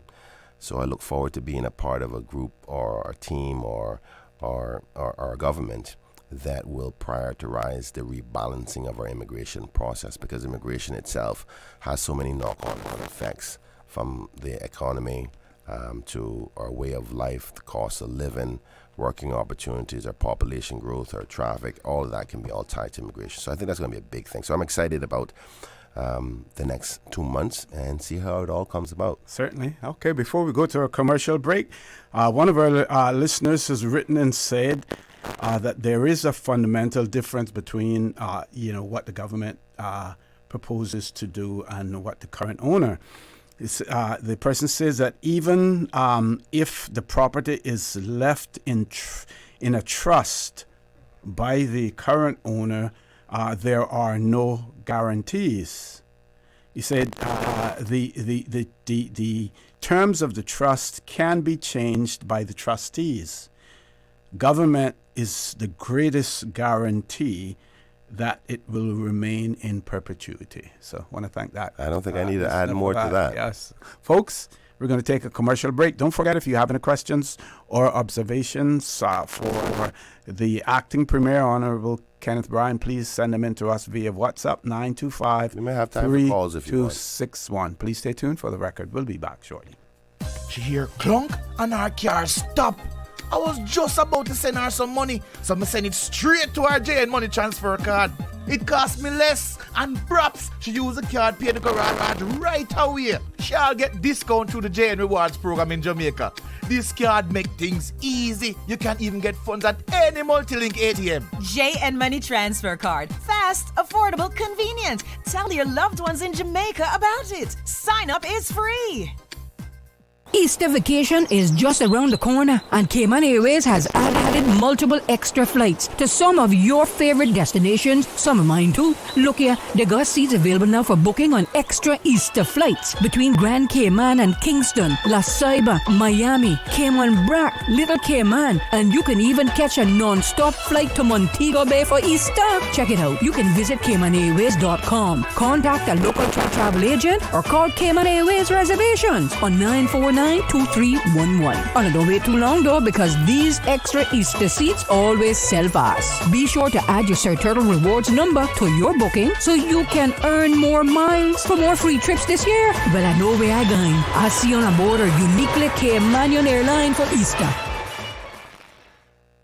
Did you know that Doctors Hospital provides urgent care services 24 hours a day, 7 days a week? And Doctors Hospital's urgent care physicians have access to the most advanced MRI and CT imaging in the Caribbean, providing reliable diagnostics when you need it most. When you need quality urgent care for an illness or injury, Doctors Hospital is here for you 24/7.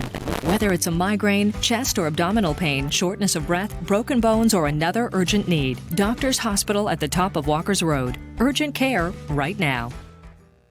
Attention Cayman! Transform your kitchen for less with Granite Express, Cayman's big clearance sale. Until February 28th, get huge discounts on granite and quartz kitchen countertops. Plus, refresh your space with our cabinet respray services for as low as $3,950. If you only want a countertop, prices start at $2,150. Don't miss this limited time offer. Visit Granite Express Cayman today or call 922-0424 for a free estimate. That's 922-0424. Granite Express. Quality stone. Unbeatable prices.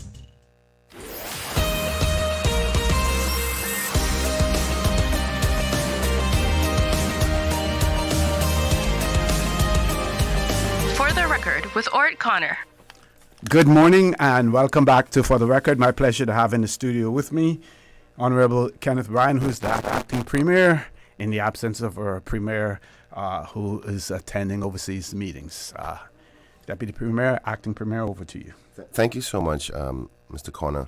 I think one of the questions that came in via text earlier was on behalf of the many amazing past retired civil servants who worked so hard to develop, in conjunction with past legislators, to create the great economy that we have today. So first off, to those retirees, I thank you on behalf of everybody for the hard work and commitment you served the Cayman Islands. As we know, the pension laws and commitments never really got funded appropriately over time. And as a result, the pension payouts for some civil servants are quite low. And the governments, successive governments have done adjustments to those pension payouts so that they can adequately live in their retirement, in their golden years, which is very deserving. And in the challenge with the increased cost, we have to constantly monitor that to see if the amount that they're receiving is adequate, particularly because of how much great service they made and allowed us to have such a great economy today. You may have heard recently that the Poor Persons Relief and the Seaman benefits have been increased from $1,250 to $1,500, which came under my area of responsibility with social development. And we have announced that and confirmed that, and those persons will be meeting those, getting those payments, if not already. And that'll be retroactive to January. To January. Yep. But rightfully so, the civil servants have to live in the same economy as those persons who are seamen and Poor Persons Relief. So if the question was, if the government is of the view that $1,500 is what is needed to survive at the bare minimum, so shall it be for the retired civil servants, and I agree 100%. I am happy to report that the Honorable Premier is investigating with the Finance Secretary, the Honorable Kenneth Jefferson, to examine our finances and try to find the appropriate movings of monies to try to accommodate that request. As acting premier, I don't want to go much further than that because it's ultimately under her as Minister of Finance to make those announcements and address it in the appropriate way.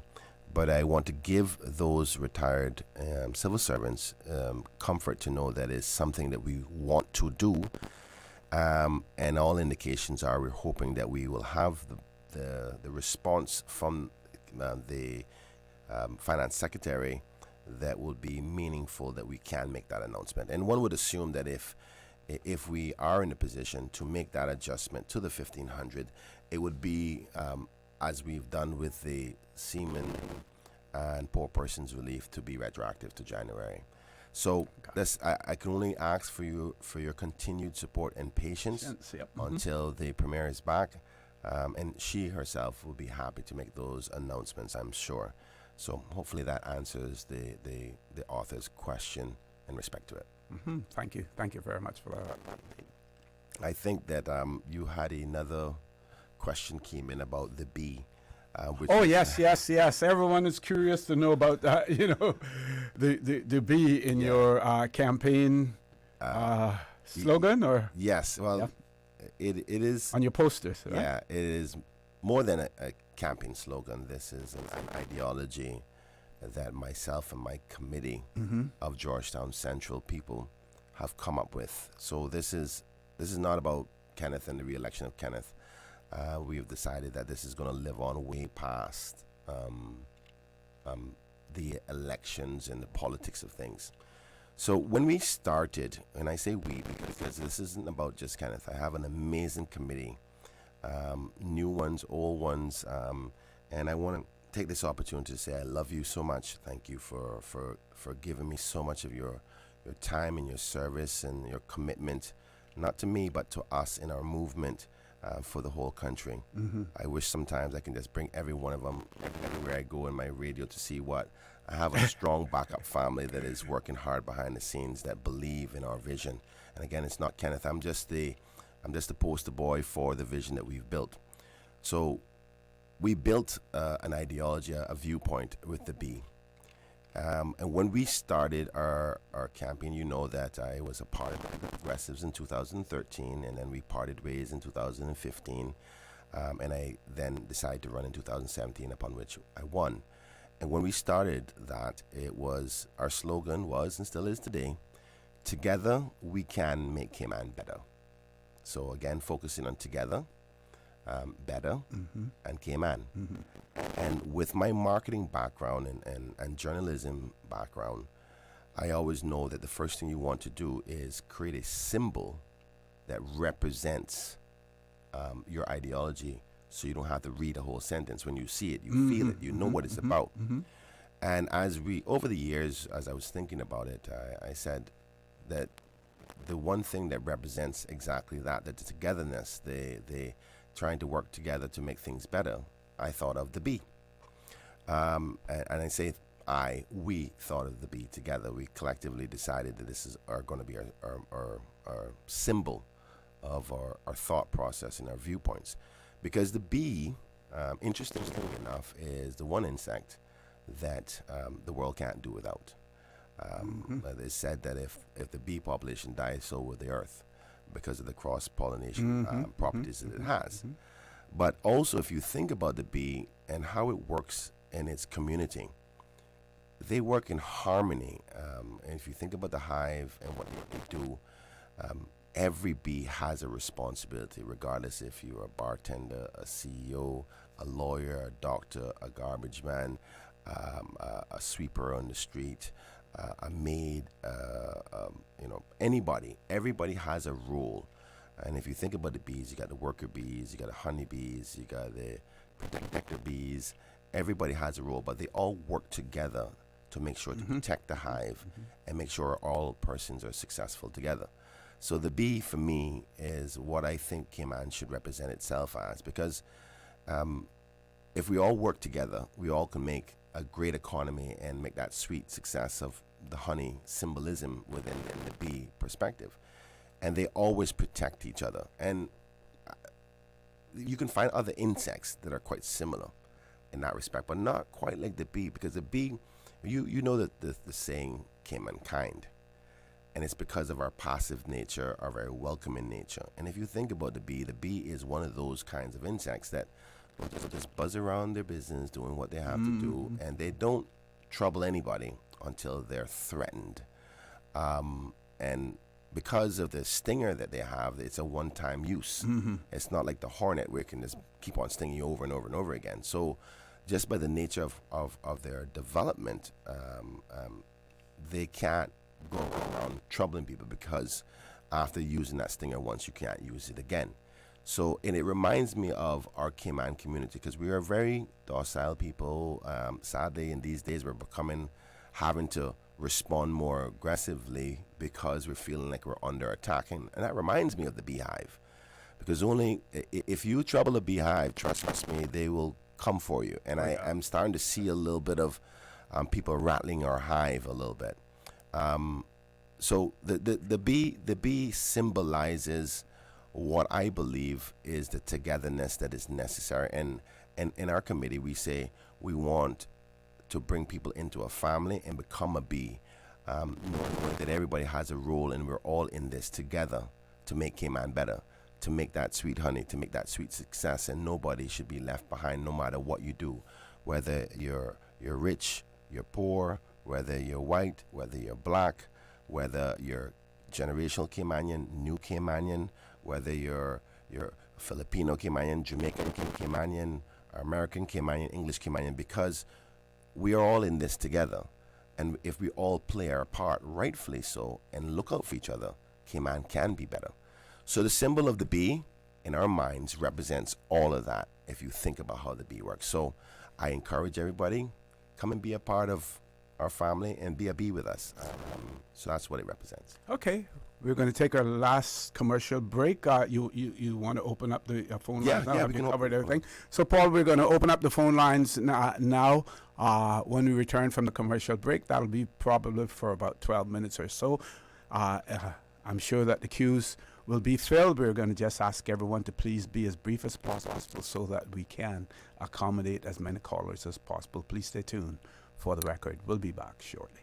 Easter vacation is just around the corner, and Cayman Airways has added multiple extra flights to some of your favorite destinations, some of mine too. Look here, they got seats available now for booking on extra Easter flights between Grand Cayman and Kingston, La Ceiba, Miami, Cayman Brac, Little Cayman, and you can even catch a non-stop flight to Montego Bay for Easter. Check it out. You can visit CaymanAirways.com, contact a local travel agent, or call Cayman Airways Reservations on 949-2311. Oh, don't wait too long though, because these extra Easter seats always sell fast. Be sure to add your Sir Turtle Rewards number to your booking so you can earn more miles for more free trips this year. Well, I know where I'm going. I'll see you on board a uniquely Caymanian airline for Easter. West Bay Pharmacy in Centennial Towers, a compounding story. I don't think people realize how pain creeps into your life. It has a way of robbing your strength. I really don't like taking prescription medication orally. West Bay Pharmacy in Centennial Towers. They understand. When it comes to compounded medication, it's personal. So whenever there's a problem with some medication or treatments that's not working right, then a physician will call me and say, hey, they're having bad side effects from this medication. Compounding pain cream changed the game. Made special for me. Significant pain relief in the form of a cream. That is a new experience for me. It's changed his life. It worked. Ask your pharmacist or healthcare provider about compounding at West Bay Pharmacy in Centennial Towers. Call 914-6449. Looking for fresh, healthy food that's full of flavor? Then you've got to visit Kirk Market. Our dishes are made with fresh, high-quality ingredients. Enjoy vibrant mixed greens or satisfying pasta salads. Or try one of our delicious grill options like blackened chicken, spicy beef steak, or grilled salmon. Looking for something light and flavorful? We've got sushi rolls and poke bowls prepared daily. And don't forget to explore a hot bar or Billy Fresh salad at the salad bar. Stop by Kirk Market today for breakfast, lunch, or dinner and taste the difference. Eat well, live well with Kirk Market.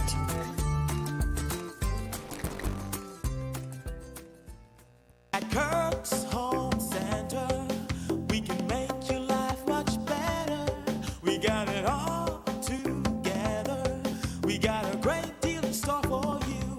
From cookware to stereos, from power tools to plumbing supplies. Yeah, we got the best goods, the best price, and a service to make you smile. Kirk's Home Center, we got a great deal in store for you.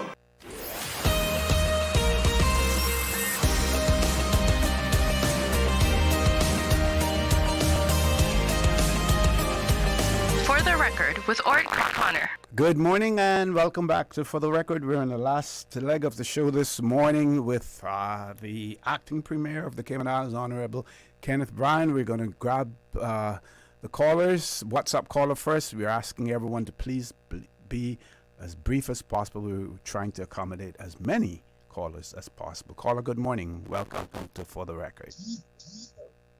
Hello, good morning, Miss Osi. Morning. Rambo Morning. speaking, Fabian here. Go right ahead, Rambo. Yeah, Dr. Premier. Good morning, sir. Mr. Bryan, you simulating Chief of Staff. Miss Osi, did you receive my WhatsApp message? Yes, I did. Early on? Yes, I did. Okay. What happened? Apparently yesterday, on the previous talk show, right, there was a lot of written sister, right, on communicative. I sent a WhatsApp pertaining to referendum. That phone that veers. I called several times, and I get through. And now I only send emails to private sector or the admin building. And now, the political level now, right? Obviously, we got two levels now: local level and international level. So the whole underlying and rudimentary fundamentals, the Cayman context, right? Henceforth now, right? Next elections going on the pipeline. The outcome, we gotta be very determinative, right? And there's a reservoir of trust, right? Which is humane and noble. You feel me, Mr. Garrett? Hello? Yes, sir. Yes, I'm listening to you. Yeah, you hear me? Yeah. Okay. Usually, like, the electorates in Cayman, we were very submissive and humble and compliant. Okay? So, Mr. OC, and if you have time, read my WhatsApp or for Monday if you got time, but where the elaborate vote is national vote. Okay. If you do get back in house, can it, we see about that. Well, I'll you see me? The first side of that. Yeah, I so do. Mr. OC, and if you got time, read it. Or first thing Monday or whatever. Probably on Monday. Probably be on Monday. Yeah, but I'm just emphasizing, right, the national vote, right, the discern of it, right, Got you. To draw a line parallel. Yeah. Okay. Okay. Arjun, have a good day. Thank you very much. You do as well. Paul, any other callers on hold? We have a voice note, so we'll play the voice note. Good morning to Brother OC and Mr. Brian, and thank you all very much for all who have their hands in helping the seafarers. Again, we are not greedy, we are grateful.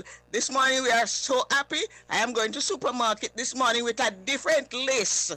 Yes, thank you all very much. Thank you, OC, and OC, happy belated birthday, because we just probably go December, we just come from Jamaica, you know. Yes. So I know yours is on the 5th and mine is on the 2nd. So happy belated birthday. You can still say that. And happy, blessed, good new year too.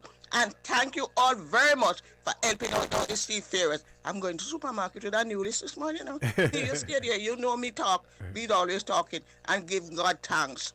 And give the Cayman Islands thanks. Love you and thank you all very much for all who participate in bringing the little money to. And it look good, you know, OC. Yes, it look good. Yes, and because we're not greedy. Yes, we are thankful. All right, bless you and keep up the good work. Love you, OC. Love you, Mr. Brian. God bless this Caribbean island. Love you. Bye-bye. Okay, I want to thank that caller for that. We have 2 callers. We're going to make those 2 the last callers. First caller, good morning. Welcome to For the Record.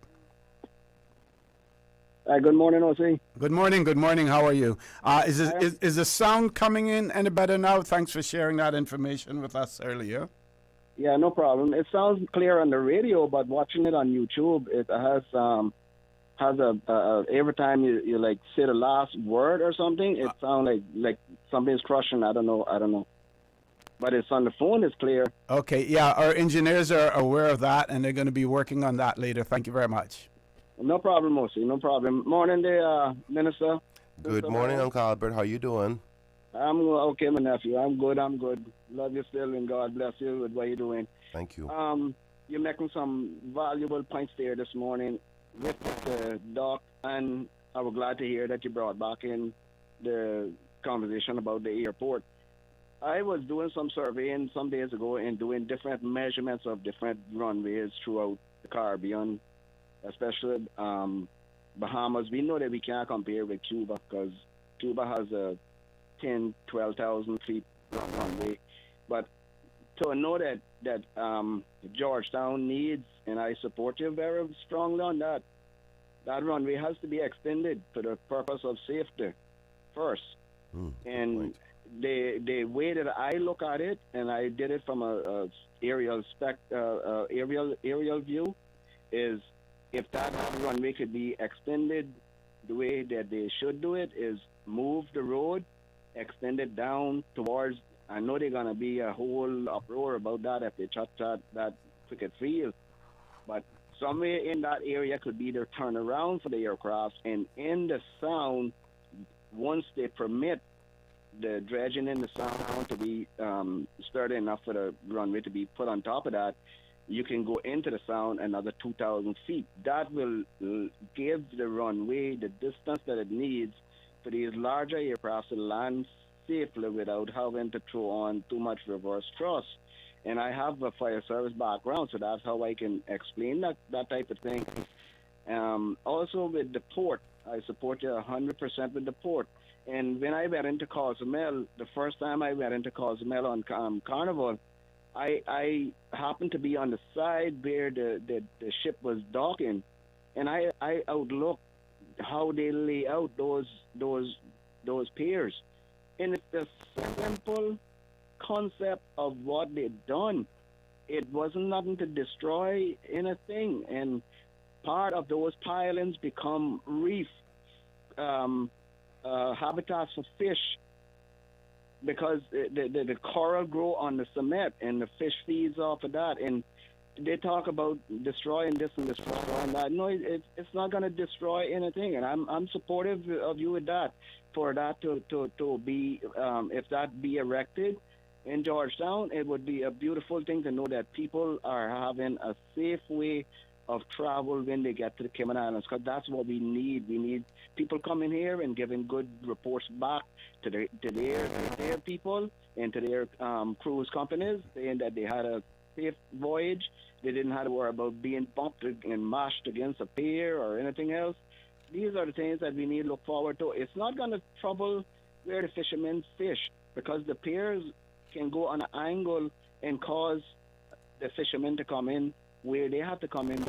They'll still clean their fish. But you're making a lot of great, strong points, and love your ideas. Hopefully that everybody see it that way, and hopefully things work out for you to go through, because you're the future of Cayman. You're the future of the Cayman Islands. Thank you very much, caller, for that. We have about less than 4 minutes for the last caller. Caller, good morning. Welcome to For the Record. Morning, I'll say morning, Premier. Morning. This sound like Bracker's morning, huh? the best. Good morning, Mr. Bush. I'm McKeeva. How you doing, Elvis? Yeah. Don't get to say MCEEVER. I apologize, big brother. Thank you. You're welcome. No, Mr. Brian. Congratulations for getting the referendum too, because I told Minister Isaac that yesterday. Must tell you guys, Now, let's get it straight quick. Decriminalization being, because I hear you saying in the radio that you won't be allowed to grow in it. So that I don't know what when you hit with that, but we like to bother people. So Jamaica got 2 ounces, 10 trees or 5 trees, right? That is, if the police come to my yard and they check me and I have under 2 ounces and 5 marijuana plants, they shake my hand and I say, Mr. McKeever, you're good to go. Now, if I have a pound of weed and 100 plants, well, they charge me for possession of ganja with intent to supply, because I'm over what is legally right to own. It's just like going and diving conch, right? The conch season, when it's open, you can get 5 conch. So if you have 10 conch, you're breaking the law. Plain and simple. Now, Minister Brian, I am almost certain that you will be re-elected.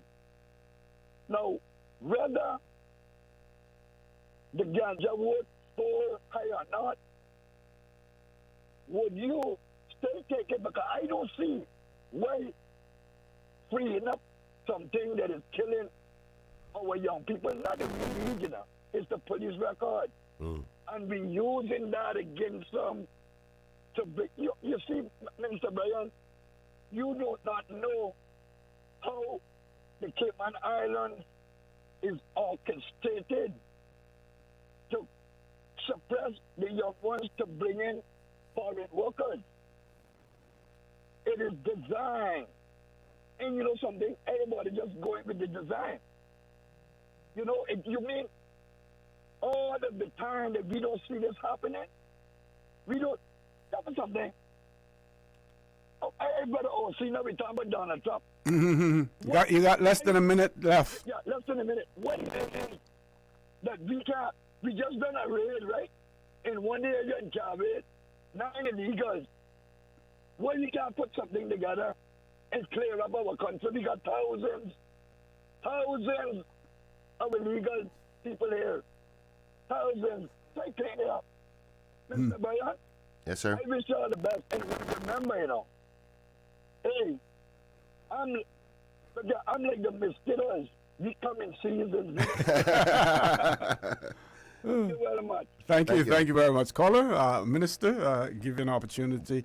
I should say, acting deputy premier, give you an opportunity for closing comments. Thank you so much. I want to just say thank you to all the persons who called in and participated, all the authors of the text messages and the voice notes. I appreciate your participation in this important discussion every day that we are here. To answer Mr. Elvis, in respect to immigration reform and why can't we do like what we did in the stint the other day, I want to just give you the commitment that I intend to be a part of an administration the next time around, with the Lord's help and the good people of Georgetown Central voted me back in, to have a very strong presence when it comes to immigration. Because I think all of us now are recognizing that when I was speaking about it 3 years ago about immigration reform, that it seems to be on everybody's manifesto now. But I'm very happy because that means we're all recognizing there needs to be some change. So I look forward to that. But in my closing, I just want to send sympathies and prayers out to 4 families today. It's been a difficult time for my constituency and Georgetown and the Cayman Islands as a whole. We recently lost one of our core Martin Drive persons, Miss Natalie Adolphus, and also my best friend, Moose Edlin Moore. He lost his mom, Miss Bernice Douglas. We also lost Miss Valda Dixon the very next day. And then we lost one of our legends in Dave Rocket. Yeah. So it's been a rough couple of weeks, and I want the country to pray for the family members, the children, the brothers, the sisters, the grandchildren, even some of those that have parents still alive. While they go through these difficult times, it's hard to lose a loved one. There's a gap in your heart for a long time. So I want you to pray for them. And I want to say thank you, OC, for allowing me to be on the show. It's always a pleasure to be on here. And I want everybody else to also pray for the premier, the leader of the country, as she's traveling, to make sure she comes home safe. And I look forward to being back on your show, hopefully with some announcements. Okay, we're looking forward to that, anticipating that as well, eagerly anticipating that. Folks, I want to thank all of you who participated, all of you who listen and just take everything in as well. We want you to know that we value you, our listeners, because this is your radio station, the People's Radio Station. Radio Cayman. I encourage you to join Sterling Dwayne Ebanks at 12:15 for Talk Today. And as usual, we ask the good Lord to bless these 3 beautiful, wonderful Cayman Islands. For the record, proudly brought to you by Brand Source Home Gallery, inspiring luxury. And JN Money. From abroad to yard. Fast, affordable, convenient. Doctors Hospital. Peace of mind is important when life happens. Doctors Hospital, always there for you. Call 949-6066. And Cayman Airways, call them on 949-2311 to book your nonstop flights to Los Angeles and Panama. And Kirk Market, experience a world of choice. And the Cayman Islands National Museum.